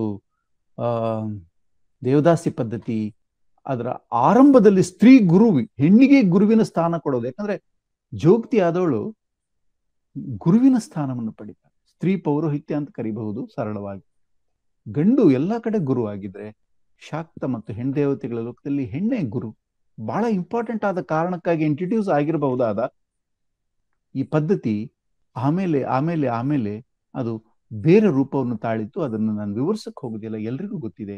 ಅವು ನಮ್ಮ ಸಾಮಾಜಿಕ ಸಮಸ್ಯೆಗಳು ಅಂತ ಹೇಳಿ ನಾವು ಭಾವಿಸುವ ಮಟ್ಟಿಗೆ ಅವು ಹೆಣ್ಣಿನ ದೇಹದ ಜೊತೆಗೆ ಸಮಾಜದ ಬೇರೆ ಬೇರೆ ವರ್ಗಗಳು ನಡೆಸುವ ಒಂದು ಬಗೆಯ ಒಂದು ಅನುಸಂಧಾನ ಏನಿದೆ, ಅದರ ಬಗ್ಗೆ ಯಾವ ಸ್ತ್ರೀ ಸಮಾನತಾವಾದಿಗಳು ಒಪ್ಪಲಾಗದ ಕೆಲವು ಆಚರಣೆಗಳು ಬೆಳೆದ್ಬಿಟ್ಟಿವೆ. ಈ ಪ್ರಶ್ನೆಗಳನ್ನು ನಾವು ಬಿಟ್ಕೊಟ್ಟ ಕೂಡಲೇ ಒಂದು ಫೆಮಿನಿಸ್ಟ್ ಅಥವಾ ಸ್ತ್ರೀ ಸಮಾನತೆ ಅಂಶವನ್ನು ಬಿಟ್ಕೊಟ್ಟಂಗ. ಮೇಲಿನ ಪ್ರಶ್ನೆಯಲ್ಲಿ ಜಾತಿಗಳ ನಡುವಿನ ಸಂಘರ್ಷ ಮತ್ತು ಸಮಾನತೆಯ ಪ್ರಶ್ನೆ ಇದ್ರೆ, ಇಲ್ಲಿ ಹೆಣ್ಣನ್ನು ಬಳಸಿಕೊಳ್ಳುವ ಪ್ರಶ್ನೆ. ಭೂಮಾಲಿಕರು, ಮೇಲ್ಜಾತಿಯವರು ಹೆಣ್ಣನ್ನು ಈ ಬಗೆಯಲ್ಲಿ ದೇವದಾಸಿ ಪದ್ಧತಿಯಲ್ಲಿ ಯಾವ ತರ ಈ ಪ್ರಶ್ನೆಗಳನ್ನು ಅದಕ್ಕೆ ನೋಡಿ, ನನ್ಗದೇ ಕರ್ನಾಟಕದ ಯಾವ ಸ್ತ್ರೀವಾದಿಗಳು ಶಾಕ್ತ ಪರಂಪರೆಯನ್ನು ಅಥವಾ ಹೆಣ್ದೇವತೆಗಳನ್ನು ಕುರಿತು ಬಹಳ ಉತ್ಸಾಹದಿಂದ ಅಧ್ಯಯನ ಮಾಡಿಲ್ಲ ಯಾಕೆ ಅನ್ನೋ ಪ್ರಶ್ನೆಯನ್ನು ನಾವು ಕೇಳ್ಕೋಬೇಕು. ಯಾಕಂದ್ರೆ ಯಾವುದೋ ವಿದೇಶದ ಕೇಟ್ ಮಿಲೆಟ್ ಅವ್ರಿಗೆ ಮುಖ್ಯ ಆಗ್ಬಿಡ್ತಾರೆ, ಸಿಮನ್ ದಿ ಬೋವಾ ಮುಖ್ಯ ಆಗ್ತಾರೆ, ಸೆಕೆಂಡ್ ಸೆಕ್ಸ್ ಬರ್ದವರು. ಅಂದ್ರೆ ನಮ್ಮಲ್ಲೇ ನಮ್ಮ ಆದಿಮ ಫೆಮಿನಿಸಂ ಅಂತ ಕರೆಯಬಹುದಾದ ಪ್ರೋಟೋಫೆಮಿನಿಸಂ, ಹೆಣ್ಣೆ ಈ ಜಗತ್ತನ್ನು ಬದುಕನ್ನು ನಡೆಸುವ ಶಕ್ತಿ ಎಂದು ಭಾವಿಸಲಾದ ಅತ್ಯಂತ ಸೇಕ್ರೆಡ್ ಆದ ಒಂದು ಫಿಲಾಸಫಿ ಹೀಗೆ ಕರಪ್ಟ್ ಆಯ್ತಲ್ಲ, ಇದ್ರ ಜೊತೆಗೆ ಅವ್ರು ಯಾಕೆ ಅನುಸಂಧಾನ ಮಾಡ್ತಿಲ್ಲ ಅನ್ನೋ ಪ್ರಶ್ನೆಯನ್ನು ನಾವು ಕೇಳ್ಕೊಳ್ಬೇಕು. ಅದರಿಂದ ಈ ಹೆಣ್ದೇವತೆಯ ಈ ಆರಾಧನೆಗಳಲ್ಲಿ, ನಂಬಿಕೆಗಳಲ್ಲಿ, ಮುಖ್ಯವಾಗಿ ನೋಡಿ, ನಂಬಿಕೆಯಲ್ಲಿ ಬ್ರಾಹ್ಮಣ ಹೆಣ್ಣನ್ನು ಅಥವಾ ಮೇಲ್ಜಾತಿ ಹೆಣ್ಣನ್ನು ಸುಳ್ಳು ಹೇಳಿ ವರಿಸಿದ ವ್ಯಕ್ತಿ ಕೋಣ ಆಗ್ತಾನೆ, ಮತ್ತೆ ಆ ಕೋಣವನ್ನ ಅದಕ್ಕಾಗಿ ಪನಿಷ್ ಮಾಡ್ಲಾಗ್ತದೆ. ಈ ಕ್ರೈಮ್ ಅಂಡ್ ಪನಿಷ್ಮೆಂಟ್ ನ ಇಡೀ ಈ ಮಿತ್ತೇನಿದೆ, ವ್ಯಾಖ್ಯಾನ ಏನಿದೆ, ಇದು ಜಾತಿ ಸಂಕರ ಆಗದಂಗೆ, ಜಾತಿ ಸಂಕರ ಮಾಡಿದವರಿಗೆ ಪನಿಷ್ಮೆಂಟ್ ಕೊಡೋ ಒಂದು ಆಯಾಮ ಕೂಡ ಒಳಗೊಂಡಿದೆ. ಹೀಗಾಗಿ ಈ ಆಚರಣೆ ಬಗ್ಗೆ, ಈ ನಂಬಿಕೆ ಬಗ್ಗೆ ಸಹಜವಾಗಿ ದಲಿತರು ಬಹಳ ಪ್ರಶ್ನೆಗಳನ್ನು ಎತ್ತುತ್ತಾರೆ. ಯಾಕಂದ್ರೆ ದಲಿತ ಅಲ್ಲಿ ತನ್ನ ಪ್ರೇಮದ ಹಕ್ಕಿಗಾಗಿ ಪನಿಷ್ಮೆಂಟ್ ಆಗ್ತಿದ್ದಾನೆ, ಅವನ ಮಕ್ಕಳು ಕುರಿಗಳಾಗಿ ಬಲಿ ಆಗ್ತಾರೆ. ಈ ತರದ ಪ್ರಶ್ನೆಗಳು ಇವನ್ ಹೇಗೆ ಬಗೆಹರಿಸ್ಬೇಕು ನಾವು? ಈ ಜೆಂಡರ್ ಕ್ವಶನ್ ಮತ್ತು ಕಾಸ್ಟ್ ಕ್ವಶನ್, ಇವುಗಳು ಕೂಡ ಗ್ರಾಮ ದೇವತೆಗಳ, ಹೆಣ್ ದೇವತೆಗಳ ಲೋಕದಲ್ಲಿ ಇವೆ. ಇವುಗಳನ್ನು ನಾವು ಬಿಡಿಸ್ಕೋಬೇಕಾಗಿದೆ. ಯಾವುದು ಸರಿ ಯಾವುದು ತಪ್ಪು ಅನ್ನೋದಲ್ಲ, ಇವುಗಳನ್ನು ಬಿಡಿಸ್ಕೋಬೇಕಾಗಿದೆ. 4ನೇ ಆಯಾಮ ರಾಜಕೀಯ ಆಯಾಮ. ಹೆಣ್ದೇವತೆಗಳಿಗೆ ಕುರಿತು ಒಂದು ರಾಜಕೀಯ ಆಯಾಮ ಇದೆ. ಎಲ್ಲಾ ಹೆಣ್ದೇವತೆಗಳಿಗೆ ಪ್ರಭುತ್ವದ ಆಶ್ರಯ ಸಿಗಲಿಲ್ಲ. ನಮ್ಮ ವಿದ್ವಾಂಸರು ಯಾವುದನ್ನ ಕ್ಷುದ್ರ ದೈವಗಳು ಅಂತ ಕರೀತಾರೆ, ಅತ್ಯಂತ ಸ್ಥಳೀಯ ಮಟ್ಟದಲ್ಲಿ ಬಾದುಬ್ಬೆ ಅಥವಾ ಮಳೆ ಬರ್ಲಿಕ್ಕೆ ನಾವು ಆಚರಣೆ ಮಾಡುವಂತಹ ಗೊರ್ಚಿ, ಬೇಕಾದಷ್ಟು ಸ್ಥಳೀಯ ಸ್ತ್ರೀ ದೇವತೆಗಳ ಆಚರಣೆಗಳಿಗಾಗ್ಲಿ ಅವುಗಳ ಗುಡಿಗಾಗ್ಲಿ ದೊಡ್ಡ ಪ್ರಭುತ್ವಗಳು ಬೆಂಬಲಿಸಲಿಲ್ಲ. ಆದ್ರೆ ಅವು ಬೆಂಬಲಿಸಿದ, ಉದಾಹರಣೆಗೆ ಕೋಲಾರದಮ್ಮನಿಗೆ ಚೋಳರು, ಕುಕನೂರು ಮಾಯಮ್ಮನಿಗೆ ಚಾಲುಕ್ಯರು ಅಥವಾ ನಂತರ ಬಂದ ಅನೇಕರು, ಚಾಮುಂಡಿಗೆ ಮೈಸೂರು ದೊರೆಗಳು, ಹೀಗೆ ಪ್ರಭುತ್ವ ಬೆಂಬಲಿಸಿದ ದೇವತೆಗಳು ಇರೋ ಹಾಗೆ ಪ್ರಭುತ್ವಕ್ಕೆ ಯಾವ ಬೆಂಬಲವನ್ನು ಪಡೆಯದೆ ಗ್ರಾಮೀಣ ನೆಲೆಯಲ್ಲಿ, ರೈತಾಪಿ ನೆಲೆಯಲ್ಲಿ, ಸಮುದಾಯಗಳ ನೆಲೆಯಿರುವ ದೇವತೆಗಳು ಕೂಡ, ಸ್ತ್ರೀ ದೇವತೆಗಳು ಕೂಡ ಇದ್ದಾರೆ. ಸೊ ಪ್ರಭುತ್ವಗಳು ಯಾಕೆ ಈ ದೇವತೆಗಳಿಗೆ ಆಶ್ರಯ ಅಥವಾ ಪೋಷಣೆಯನ್ನು ಕೊಟ್ಟವು? ಯಾಕೆ ದೊಡ್ಡ ದೊಡ್ಡ ಗುಡಿಗಳನ್ನು ಕಟ್ಟಿಸಿದವು? ಈ ಪ್ರಶ್ನೆ ಪ್ರಭುತ್ವಕ್ಕೆ ಬೇಕಾದಂತಹ ಸೈನ್ಯ ಸಿದ್ಧತೆಗೂ ಏನಾದರೂ ಸಂಬಂಧ ಇದೆಯಾ? ಈ ಪ್ರಭುತ್ವಕ್ಕೂ ಈ ದೇವತೆಗಳಿಗೆ ಯಾವ ಬಗೆಯ ಸಂಬಂಧ? ಈ ಪ್ರಶ್ನೆಗಳು ಬಹಳ ಇಂಟ್ರೆಸ್ಟಿಂಗ್ ಆಗಿ.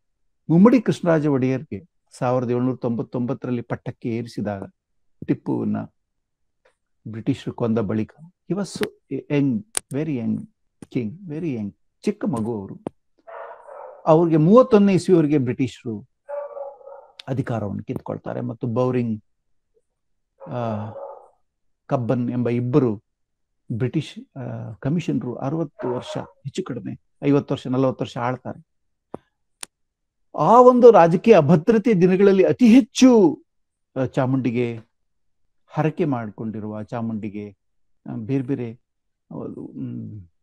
ಆಭರಣದ ದಾನಗಳನ್ನು ಕೊಟ್ಟಿರುವ ಸಂಗತಿಗಳು. ಅಂದ್ರೆ ಒಂದು ಎಕ್ಸಾಂಪಲ್ ಅಷ್ಟೇ ಹೇಳ್ತಿದ್ದೀನಿ. ಯಾವಾಗೆಲ್ಲ ಯುದ್ಧ ಗೆಲ್ಬೇಕಾಗಿರ್ತದೆ, ಯಾವಾಗೆಲ್ಲ ರಾಜಕೀಯ ಅಭದ್ರತೆ ಇರ್ತದೆ, ರಾಜಕೀಯ ಸ್ಥಿರತೆ ಬೇಕಾಗಿರ್ತದೆ, ಅವಾಗೆಲ್ಲ ಪ್ರಭುತ್ವ ಬೇರೆ ಬೇರೆ ದೈವಗಳನ್ನ ಆರಾಧಿಸುವ, ಹರಕೆ ಹೊರುವ, ಪೋಷಿಸುವ ಕೆಲಸವನ್ನು ಮಾಡ್ತಾ ಇದೆ. ಸೊ ಹೀಗಾಗಿ ಪ್ರಭುತ್ವಕ್ಕೆ ಅನೇಕ ಬಗೆಯ ಲಿಂಕ್ಸ್ ಇವೆ ನಮ್ಮ ದೇವತೆಗಳಿಗೆ, ಹೆಣ್ಣು ದೇವತೆಗಳಿಗೆ. ತಮ್ಗೆಲ್ರಿಗೂ ಗೊತ್ತಿರೋಂಗೆ ಯಲ್ಲಮ್ಮ ದೇವತೆ, ಸವದತ್ತಿ ಯಲ್ಲಮ್ಮ ದೇವತೆ, ಕಲಬುರ್ಗಿಯವರು ಅದನ್ನು ಹೇಳಿದ್ದಾರೆ. ಅದು ಮೂಲತಃ ರಟ್ಟರ, ಜೈನರಾದ ರಟ್ಟರ ಪದ್ಮಾವತಿ ಯಕ್ಷಿ. ಸೊ ರಟ್ಟರು ಸೋತ್ ಮೇಲೆ ಆ ಪದ್ಮಾವತಿ ಯಕ್ಷಿಯ ಗುಡಿ ಯಲ್ಲಮ್ಮನ ಗುಡಿ ಆಯಿತು. ಕಲಬುರ್ಗಿಯವರು ಅದ್ರ ಮೇಲೆ ತುಂಬಾ ದೊಡ್ಡ ಲೇಖನವನ್ನು ಬರೆದಿದ್ದಾರೆ. ಇವಾಗಲೂ ಕೂಡ ಒಂದು ಪದ್ಮಾಸನ ಹಾಕಿ ಕುಳಿತಿರುವ ಜಿನನ ಮೂರ್ತಿಗಳು ಆ ಗುಡಿಯಲ್ಲಿ ಇವೆ. ಇದು ಸರಿ ತಪ್ಪುಗಳ ಪ್ರಶ್ನೆ ಅಲ್ಲ. ಪ್ರಭುತ್ವ ಬದಲಾದಾಗ ದೇವತೆಯ ಸ್ವರೂಪ ಕೂಡ ಬದಲಾಗ್ತದೆ. ಹೀಗಾಗಿ ಹೆಣ್ದೇವತೆಗಳನ್ನು ಅಧ್ಯಯನ ಮಾಡುವ ಎಲ್ಲ ಸಂಶೋಧಕರು ಯಾವ್ಯಾವ ಪ್ರಭುತ್ವಗಳು ಈ ದೇವತೆಗಳಿಗೆ ಹೇಗೆ ಬದಲಾವಣೆ ಮಾಡ್ತವೆ, ಸೊ ಪ್ರಭುತ್ವ ಬದಲಾವಣೆ ಆದಾಗೆ ದೇವತೆಗಳು ಹೇಗೆ ಬದಲಾಗ್ತಾರೆ, ಇವುಗಳನ್ನು ಕೂಡ ಅಧ್ಯಯನ ಮಾಡಬೇಕಾದ ಅಗತ್ಯ ಇದೆ. ಈ ಆಧುನಿಕ ರಾಜಕಾರಣ ಮತ್ತು ಪ್ರಭುತ್ವ ಬಂದ್ಮೇಲಂತೂ ಬೇರೆ ಬೇರೆ ಬಗೆಯ ತಮ್ಮ ಜನಪ್ರಿಯತೆಗಾಗಿ ಬೇರೆ ಬೇರೆ ಬಗೆಯ ಹೊಸ ಆಚರಣೆಗಳನ್ನ ಈ ಪ್ರಭುತ್ವಗಳು ಅಥವಾ ಪ್ರಭುತ್ವಕ್ಕೆ ಸಂಬಂಧಿಸಿದವರು ಶುರು ಮಾಡಿದ್ದಾರೆ. ಇಡೀ ಚಾಮರಾಜನಗರ ಜಿಲ್ಲೆಯಲ್ಲಿ ಯುದ್ಧಕ್ಕೆ ಯುವಕರು ಸಜ್ಜಾಗಿ ಯುದ್ಧಕ್ಕೆ ಹೋಗುವ ಮುನ್ನ ಮಾಡುವ ಒಂದು ಡ್ರಿಲ್ ಏನಿದೆ, ಕವಾಯತು ಏನಿದೆ, ಆ ಥರದ ಆಚರಣೆಗಳು. ಸೊ ಶಾಕ್ತ ದೇವತೆಗಳಿಗೆ ಪ್ರಭುತ್ವ ಸೈನಿಕ ಜಮಾವಣೆಯ ಒಂದು ಆಯಾಮವನ್ನು ಕೊಟ್ಟಿತ್ತೆ ಅನ್ನೋ ಪ್ರಶ್ನೆ, ಈ ತರ ಅನೇಕ ಪ್ರಶ್ನೆಗಳು ರಾಜಕೀಯ ನೆಲೆಯಿಂದ ಹೆಣ್ದೇವತೆಗಳಿಗೆ ಪ್ರವೇಶ ಮಾಡಬೇಕಾದಿದೆ, ಅವುಗಳನ್ನು ಬಗೆಹರಿಸ್ಕೊಳ್ಬೇಕಾದಿದೆ ಅಂತ ಹೇಳಿ ನಾನು ಭಾವಿಸಿದ್ದೀನಿ. ಕೊನೆಯದಾಗಿ ಕಲಾಲೋಕದ ಪ್ರಶ್ನೆಗಳು. ಸ್ನೇಹಿತರೆ, ಈ ಕಲಾಲೋಕದಲ್ಲಿ ನಾನು 3 ಥಿಯೇಟರ್, ಲಿಟ್ರೇಚರ್ ಮತ್ತು ಮ್ಯೂಸಿಕ್ ಇವುಗಳ ಬಗ್ಗೆ ಮಾತಾಡಿ ನನ್ನ ಮಾತನ್ನು ಮುಗಿಸ್ತೇನೆ. ಈ ಹೆಣ್ದೇವತೆಗಳಿಗೆ ಕುರಿತ ಅಪಾರ ಪ್ರಮಾಣದ ಸಾಹಿತ್ಯ ಬಂದಿದೆ. ತ್ರಿಪದಿಗಳಲ್ಲಿ ಹೆಣ್ದೇವತೆಗಳ ಕುರಿತ ಹಾಡುಗಳು ಬಂದಿವೆ, ಖಂಡಕಾವ್ಯಗಳು ಬಂದಿವೆ. ಸುದೀರ್ಘವಾಗಿ ದಿನಗಟ್ಲೆ ನಮ್ಮ ಆಸಾದಿಗಳು ಹೆಣ್ದೇವತೆನ ಕುರಿತು ಹಾಡ್ತಾರೆ. ಅನೇಕ ದೇವಿ ಪುರಾಣಗಳು ಬಂದಿವೆ. ನಮ್ಮ ಚಿದಾನಂದ ಅವಧೂತರು ಕೂಡ ದೇವಿ ಪುರಾಣವನ್ನ ಬರ್ತಿದ್ದಾರೆ. ಈಗ ಈ ನವರಾತ್ರಿಯಲ್ಲಿ ಅದರ ವಾಚನವನ್ನ ಮಾಡಲಾಗ್ತಾ ಇದೆ. ಸೊ ಒಂದರ್ಥದಲ್ಲಿ ಶಂಕರರು ರಚಿಸಿದರೆಂದು ಹೇಳಲಾಗುವ ಸೌಂದರ್ಯ ಲಹರಿ ಕೂಡ ಶಾಕ್ತ ಲಿಟ್ರೇಚರ್ಗೆ ಸಂಬಂಧಿಸಿದ್ದು ಅಂತ ಹೇಳಿ ನಾವು ಕರಿಬಹುದು. ಆಧುನಿಕ ಕವಿಗಳಲ್ಲಿ ಬೇಂದ್ರೆ ಶಾಕ್ತ ಕವಿ. ಅವರು ಅನೇಕ ಶಾಕ್ತ ಗೀತೆಗಳನ್ನು ಬರೆದಿದ್ದಾರೆ. ಯಾವುದೇ ಒಂದು ಧಾರವಾಡದ ತಾಯಿ ಅಂತ ಒಂದು ಸ್ತ್ರೀ ದೇವತೆ ಮೇಲೆ ಬರೀತಾರೆ. ಅದಕ್ಕಿಂತ ಮುಖ್ಯವಾಗಿ ತಮ್ಮ ತಾಯಿಯನ್ನೇ ದೇವಿ ಎಂದು ಭಾವಿಸಿ, ಕನ್ನಡದಲ್ಲಿ ಯಾರಾದರೂ ಕವಿ ತನ್ನ ತಾಯಿಯ ಹೆಸರಿನಲ್ಲೇ ತನ್ನ ಕಾವ್ಯನಾಮ ರೂಪಿಸ್ಕೊಂಡಿದ್ರೆ ಅದು ಬೇಂದ್ರೆ. ಅಂಬಿಕಾ ಅಂದ್ರೆ ಅವ್ರ ತಾಯಿ ಹೆಸರು ಹೌದು, ಅದು ಪಾರ್ವತಿ ಹೆಸರು ಹೌದು, ಶಕ್ತಿ ಹೆಸರು ಹೌದು. Is one of the wonderful Shakta poets of Kannada. So ಇಡೀ ಬೇಂದ್ರೆ ಕಾವ್ಯದಲ್ಲಿ ಒಂದು ಶಾಕ್ತ ಆಯಾಮ. ಹೀಗಾಗಿ ಅವರ ಸಖಿ ಗೀತದಲ್ಲಿ ಹೆಂಡತಿಯನ್ನು ಗಂಡು ಆಳುತ್ತಿಲ್ಲ, ಗಂಡು ಸಖನಾಗಿದ್ದಾನೆ, ಸಖಿ ಅವಳು. ಇಡೀ ಬೇಂದ್ರೆ ಕಾವ್ಯದಲ್ಲಿ ಹೆಣ್ಣು ಅಧೀನಳಲ್ಲ ಗಂಡಿಗೆ, ಗಂಡೇ ಅವಳ ಒಂದು ಆರ್ತವಾಗಿ ಅವಳ ಕಡೆ ನೋಡಿ ನೀ ಹಿಂಗ ನೋಡಬೇಡ ನನ್ನ ಅಂತ ಹೇಳಿ ದೈನ್ಯ ಮಾಡೋನು. ನೀನು ಕಡೆಗೋಲನ್ನ ಹೀಗೆ ಬಿಡಬೇಡ, ಕಡೆಗೋಲನ್ನು ಹಿಡಿಮುಟ್ಟ, ಸುಖ ಬಂದ್ರೆ ನಸುನಗುತ ಬಂದೇವ ತುಸುನಗುತ ಬಾಳೋಣ, ಹುಸಿನಗುತ ತೆರಳೋಣ, ಬಡನೂರು ವರ್ಷವ ಹರುಷಾದಿ ಕಳೆಯೋಣ, ಯಾಕಾರ ಕೆರಳೋಣ. ಇಡೀ ದಾಂಪತ್ಯ ಗೀತೆಗಳಲ್ಲಿ, ಬೇಂದ್ರೆ ದಾಂಪತ್ಯ ಗೀತೆಗಳಲ್ಲಿ ಸ್ತ್ರೀ is important. Shakta a kind of feminism is there. So ಎಷ್ಟು ಬಗೆಯಲ್ಲಿ ಪ್ರಾಚೀನ ಸಾಹಿತ್ಯದಿಂದ ಹಿಡಿದು ಅಥವಾ ಹೆಣ್ದೇವತೆಗಳನ್ನು ಟೀಕಿಸುವ ವಚನಗಳು, ಶರಣರ ವಚನಗಳು, ದಾಸರ ಪದಗಳು, ಬ್ರಹ್ಮಶಿವನ ಬಹಳ ಕಟುವಾದ ವರ್ಣನೆ, ಜನನ ಯಶೋಧರ ಚರಿತೆಯಲ್ಲಿ ಮಾರಿದತ್ತ ಬಳರಿಯ ಎಷ್ಟು ಭೀಕರವಾದ ವರ್ಣನೆಯನ್ನು. ಸೊ ಅಹಿಂಸೆ ಕಲ್ಪನೆ ಇರುವ ಆ ಧರ್ಮ ಸಹಜವಾಗಿ ಬಲಿಯನ್ನು ಹಾಗೆ. ಸೊ ಎಷ್ಟೊಂದು ಲಿಟ್ರೇಚರ್ ಪ್ರೈಸ್ ಮಾಡುವ ಹೆಣ್ದೇವತೆಗಳನ್ನು ಮತ್ತು ಕ್ರಿಟಿಸೈಸ್ ಮಾಡುವ ದೊಡ್ಡ ಪ್ರಮಾಣದ ಲಿಟ್ರೇಚರ್ ಶುರುವಾಗಿ ಬಂದಿದೆ. ಇಡೀ ಕಲ್ಕತ್ತೆಯ ಕಾಳಿ ರಾಮಕೃಷ್ಣ ಪರಮಹಂಸರು ಕಾಳಿಯ ಪೂಜಾರರಾಗಿದ್ದರು. ರಾಮಕೃಷ್ಣ ಮಠಕ್ಕೆ ಸೇರಿದ ಕುವೆಂಪು ಕಾವ್ಯದಲ್ಲಿ, ಕಾದಂಬರಿಗಳಲ್ಲಿ ಕೂಡ ಕಾಳಿ ಮತ್ತೆ ಮತ್ತೆ ಬರ್ತಾಳೆ, ಕಾಳಿ ಮತ್ತೆ ಮತ್ತೆ ಬರ್ತಾಳೆ. ಕ್ರಾಂತಿ ಕಾಳಿ ಅಂತಲೇ ಪದ್ಯ ಇದೆ. ಸೊ ನಮ್ಮ ಆಧುನಿಕ ಕವಿಗಳು ಎಷ್ಟೊಂದು ಬಗೆಯಲ್ಲಿ ಹೆಣ್ದೇವತೆಗಳನ್ನು ಬೇರೆ ಬೇರೆ ರೂಪದಲ್ಲಿ ಅನುಸಂಧಾನ ಮಾಡಿದ್ದಾರೆ. ರೈಟ್ ಫ್ರಮ್ ಆಸಾದಿ ಸಾಹಿತ್ಯ to Bendre poems, there is plenty of literature. ಆ ಲಿಟ್ರೇಚರ್ನಲ್ಲಿ ಹೆಣ್ದೇವತೆಗಳು ಹೇಗೆ ಕಾಣಿಸ್ಕೊಂಡಿದ್ದಾರೆ, ಹೆಣ್ದೇವತೆಗಳನ್ನು ಹೇಗೆ ಚಿತ್ರಿಸಲಾಗಿದೆ ಎಂಬುದನ್ನ ಅಧ್ಯಯನ ಮಾಡೋಕ್ಕೆ ಬೇಕಾದಂತಹ ಒಂದು ತರಬೇತಿಯನ್ನು ನಮ್ಮ ಅಧ್ಯಯನಕಾರರು ಪಡ್ಕೊಂಡ್ರೆ ನಮ್ಮೂರ ದೇವತೆಗಳ ಮೇಲೆ ನಾವು ಅಧ್ಯಯನ ಮಾಡೋಣ. ಆದರೆ ಈ ಡೈಮೆನ್ಷನ್ ಇದ್ರೆ ಅದಕ್ಕೊಂದು ಹೊಸ ಆಳ ಸಿಗುತ್ತೆ ಅಂತ ಹೇಳಿ ನಾನು ಅಂದ್ಕೊಂಡಿದ್ದೀನಿ. ಸ್ನೇಹಿತರೆ, ಇಡೀ ಶಾಕ್ತ, ನಾಥ, ಆರೂಢ, ಅವಧೂತ, ಸೂಫಿ ಮುಂತಾದ ಪಂಥಗಳಲ್ಲಿ ಯಾವುದಾದ್ರೂ ಒಂದು ಪಂಥ ಥಿಯೇಟರ್ಗೆ ಅತಿ ಹೆಚ್ಚು ಸ್ಪೇಸ್ ಅನ್ನು ಕ್ರಿಯೇಟ್ ಮಾಡಿದ್ರೆ ಅದು ಶಾಕ್ತ.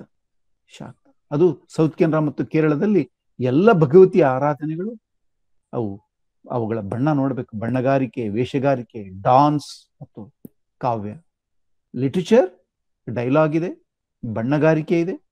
ಸ್ವತಃ ದೇವಿಯೇ ಯಾರೋ ಒಬ್ಬ ಪಾತ್ರೆಯ ಮೇಲೆ ಅವನು ಬಣ್ಣ ಹಾಕೊಂಡು ದೇವಿ ಆಗ್ತಾನೆ, ಮಾತಾಡ್ತಾನೆ, ಕುಣಿತಾನೆ. The whole theatre you can see. Bhagavati ಆರಾಧನೆ ಮೇಲೆ ಅಮೃತ ಸೋಮೇಶ್ವರರು ಬಹಳ ಒಳ್ಳೆ ಪುಸ್ತಕ. Without theatre you cannot conceive Shaktism. ಅದು ರಾತ್ರಿ ಸಂಪ್ರದಾಯ, ಹೆಚ್ಚಾಗಿ ರಾತ್ರಿನಲ್ಲಿ ನಡೀತದೆ. ಇಡೀ ಶಾಕ್ತ ಹೆಣ್ದೇವತೆಗಳ ಆಚರಣೆಗಳು ಹೆಚ್ಚಾಗಿ ರಾತ್ರಿಯಲ್ಲಿ ನಡೀತದೆ. ನಮ್ಮಲ್ಲಿ ಥಿಯೇಟರ್ ಇನ್ಕ್ಲೂಡಿಂಗ್ ಸಿನಿಮಾ ಹೆಚ್ಚು ರಾತ್ರಿ. ಡಾನ್ಸ್, ಮ್ಯೂಸಿಕ್, ಹಾಡಿಕೆ ಮತ್ತು ವೇಷಗಾರಿಕೆ, 2-3 ಸಮುದಾಯಗಳಂತೂ ಥಿಯೇಟ್ರಿಕಲ್ ಆಗಿಯೇ ತಮ್ಮ ಆಚರಣೆ ಮಾಡ್ತೇವೆ. ಗೊಂದಲಿಗರು, ಮುಖ್ಯವಾಗಿ ಗೊಂದಲಿಗರು. ಕುರುಡು ಕಾಂಚಾಣ ಪದ್ಯದಲ್ಲಿ ಇಡೀ ಗೊಂದಲಿಗರು ವೇಷ ಹಾಕೊಂಡು ಕುಣಿಯುವ ಒಂದು ಹಿನ್ನೆಲೆಯಿಂದ ಹುಟ್ಟಿದ ಪದ್ಯ. ಆ ಡ್ರೆಸ್ ಮಾಡ್ಕೊಳ್ಳುವ ಸಣ್ಣ ಸಣ್ಣ ವಿವರಗಳು ಇವೆ.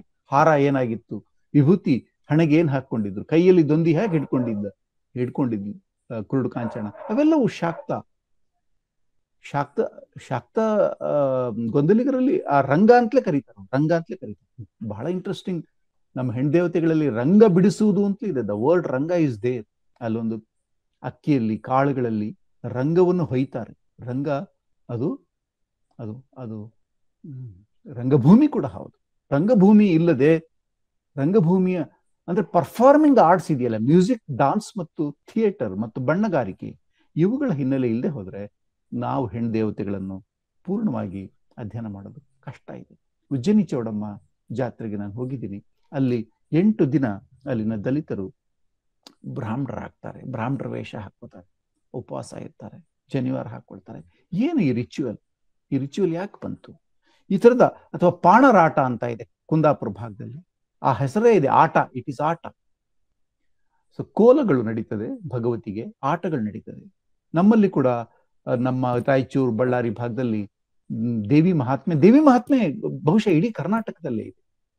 ಥಿಯೇಟರ್, ಆ ದೇವಿಯ ಪಾತ್ರ ವಹಿಸೋನು ಯಾವುದೋ ನಿರ್ದಿಷ್ಟ ಸಮುದಾಯಕ್ಕೆ ಸೇರಿರ್ತಾನೆ, ಉದ್ದ ಕೂದಲು ಬಿಟ್ಟಿರ್ತಾನೆ, ಒಂದು ವ್ರತನಿಷ್ಠವಾದ ಬದುಕನ್ನು ಬದುಕಬೇಕು. ಸೊ ಈ ಒಂದು ಕಲಾ ಆಯಾಮಗಳನ್ನು, ಯಾಕೆ ಈ ಕಲೆಯನ್ನು ಹೆಣ್ದೇವತೆಗಳು ಶಾಕ್ತ ಆರಿಸ್ಕೊಳ್ತು ಅನ್ನೋ ಪ್ರಶ್ನೆಯನ್ನು ಕೂಡ ನಾವು ಬಿಡಿಸ್ಬೇಕಾಗ್ತದೆ.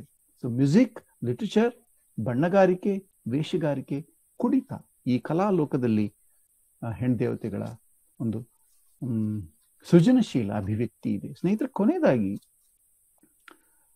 ಇಡೀ ಹೆಣ್ದೇವತೆಗಳು ಯಾವುದೋ ಒಂದು ಕಾಲದಲ್ಲಿ ಯಾರೋ ಅದ್ರ ಬಗ್ಗೆ ಬರೆದಿದ್ದು ಇಟ್ಕೊಂಡು ನಾವು ಅಧ್ಯಯನ ಮಾಡೋಕ್ಕಾಗಲ್ಲ. ಪ್ರತಿದಿನ ಅವುಗಳ ನಡುವೆ ಒಂದು ಸ್ಥಿತ್ಯಂತರ ಆಗ್ತಾ ಇದೆ.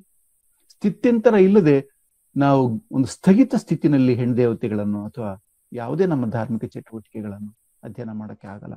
ಅಲ್ಲಿ ಬೇಕಾದಷ್ಟು ಸಂಸ್ಕೃತೀಕರಣ ನಡೀತಾ ಇದೆ.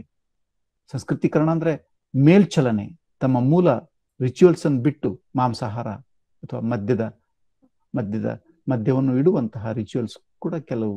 ಯಾಕಂದ್ರೆ ಪಂಚಮಕಾರಗಳು ಶಾಕ್ತ ಅಥವಾ ಹೆಣ್ದೇವತೆಗಳಿಗೆ ಬಹಳ ಹತ್ತಿರವಾದಂತಹ ಲೋಕ. ಪಂಚಮಕಾರಗಳು ಮಾಂಸ, ಮದ್ಯ, ಮೈಥುನ, ಈ ಥರ 5 ಮುದ್ರಾ, ಮತ್ಸ್ಯ, ಈ 5 ಅಂದ್ರೆ ಆಹಾರಕ್ಕೆ ಸಂಬಂಧಿಸಿದ ಸಂಗತಿಗಳು.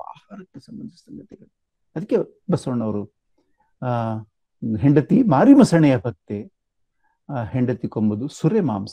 ಸುರೆ ಅಂಡ್ ಮಾಂಸ ಹೆಣ್ದೇವತೆಗಳಿಗೆ ಬಹಳ ಇಂಪಾರ್ಟೆಂಟ್. ಅದು ಕೆಲವು ಹೆಣ್ದೇವತೆಗಳಿಗೆ.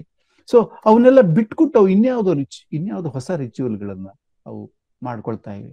ಈ ಬಿಟ್ಕೊಡುವಿಕೆ ಕ್ರಿಯೆ ಯಾಕೆ ನಡೀತಾ ಇದೆ? ಇದ್ರ ಹಿಂದಿನ ಒತ್ತಾಸೆ ಏನು? ಇದು ಎಲ್ಲಿ ಕರ್ಕೊಂಡು ಹೋಗ್ತದೆ? ಈ ಥರದ ಸ್ಥಿತ್ಯಂತರಗಳಲ್ಲಿ ಇಟ್ಟು ಅಧ್ಯಯನ ಮಾಡೋದು, ಸ್ಥಗಿತ ಸ್ಥಿತಿಯಲ್ಲಿ ಅಲ್ಲ. ಹೆಚ್ಚು ಕಡಿಮೆ ನಮ್ಮ ಕರ್ನಾಟಕದ 1961 ಒಂದು ಕಾಯ್ದೆ ಪ್ರಕಾರ ನಾವು ಜಾತ್ರೆಗಳಲ್ಲಿ ಬಲಿ ಕೊಡೋಂಗಿಲ್ಲ. ಇದೊಂದು ದೊಡ್ಡ ಕ್ಲಾಶಸ್, ದೊಡ್ಡ ಸಂಘರ್ಷವನ್ನು ಸೃಷ್ಟಿ ಮಾಡಿದೆ. ಬಲಿ ಕೊಡುವ ವಿಷಯದಲ್ಲಿ ಎಲ್ಲಾ ಕಡೆ ದೊಡ್ಡ ಒಂದು ಸಂಘರ್ಷ. ಪೊಲೀಸ್ನವರು ಒಂದು ಕೋಣ ಹಿಡ್ಕೊಂಡು ಹೋಗೋದು, ಇವರು ಹಿಂದ್ಗಡೆಯಿಂದ ಇನ್ನೊಂದು ಕೋಣ ಕಡಿಯೋದು. ದಾವಣಗೆರೆಯಲ್ಲಂತೂ ಪ್ರತಿ ವರ್ಷ ಈ ಅಭಿನಯ ನಡೀತಾ ಇದೆ. ಸೊ ಅನೇಕ ಜಾತ್ರೆಗಳಲ್ಲಿ ಈ ಪ್ರಾಣಿ ಹಿಂಸೆ ದಯ ಹಿಂಸೆ ವಿರೋಧಿಸುವಂತಹ ಪ್ರಾಣಿ ದಯಾ ಸಂಘಗಳು, ಶಿಷ್ಟತೆ ಬಯಸೋರು, ಹಿಂಸೆ ಹೆಸರಿನಲ್ಲಿ ಇವುಗಳನ್ನು ವ್ಯಾಖ್ಯಾನ ಮಾಡಿ ವಿರೋಧಿಸೋರು. ಸೊ ಅನೇಕ ಬಗೆಯ ಒತ್ತಡಗಳಲ್ಲಿ ಈ ಹೆಣ್ ದೇವತೆಗಳ ರಿಚುವಲ್ಸ್ ಬದಲಾಗ್ತಾ ಇದೆ. ಆ ಬದಲಾವಣೆ ಒಳಿತೋ ಕೆಡಕೋ ನಾನು ಹೇಳೋದಿಲ್ಲ, ಅದನ್ನು ಅಧ್ಯಯನಕಾರ ಜಡ್ಜ್ ಮಾಡಬೇಕು. ಎಷ್ಟೋ ಪ್ರಶ್ನೆಗಳು ಹೆಣ್ ದೇವತೆಗಳ ಆರಾಧನೆಗಳಲ್ಲಿ ಇವೆ, ಅವುಗಳು ನಮ್ಗೆ ಗೊತ್ತೇ ಆಗಲ್ಲ.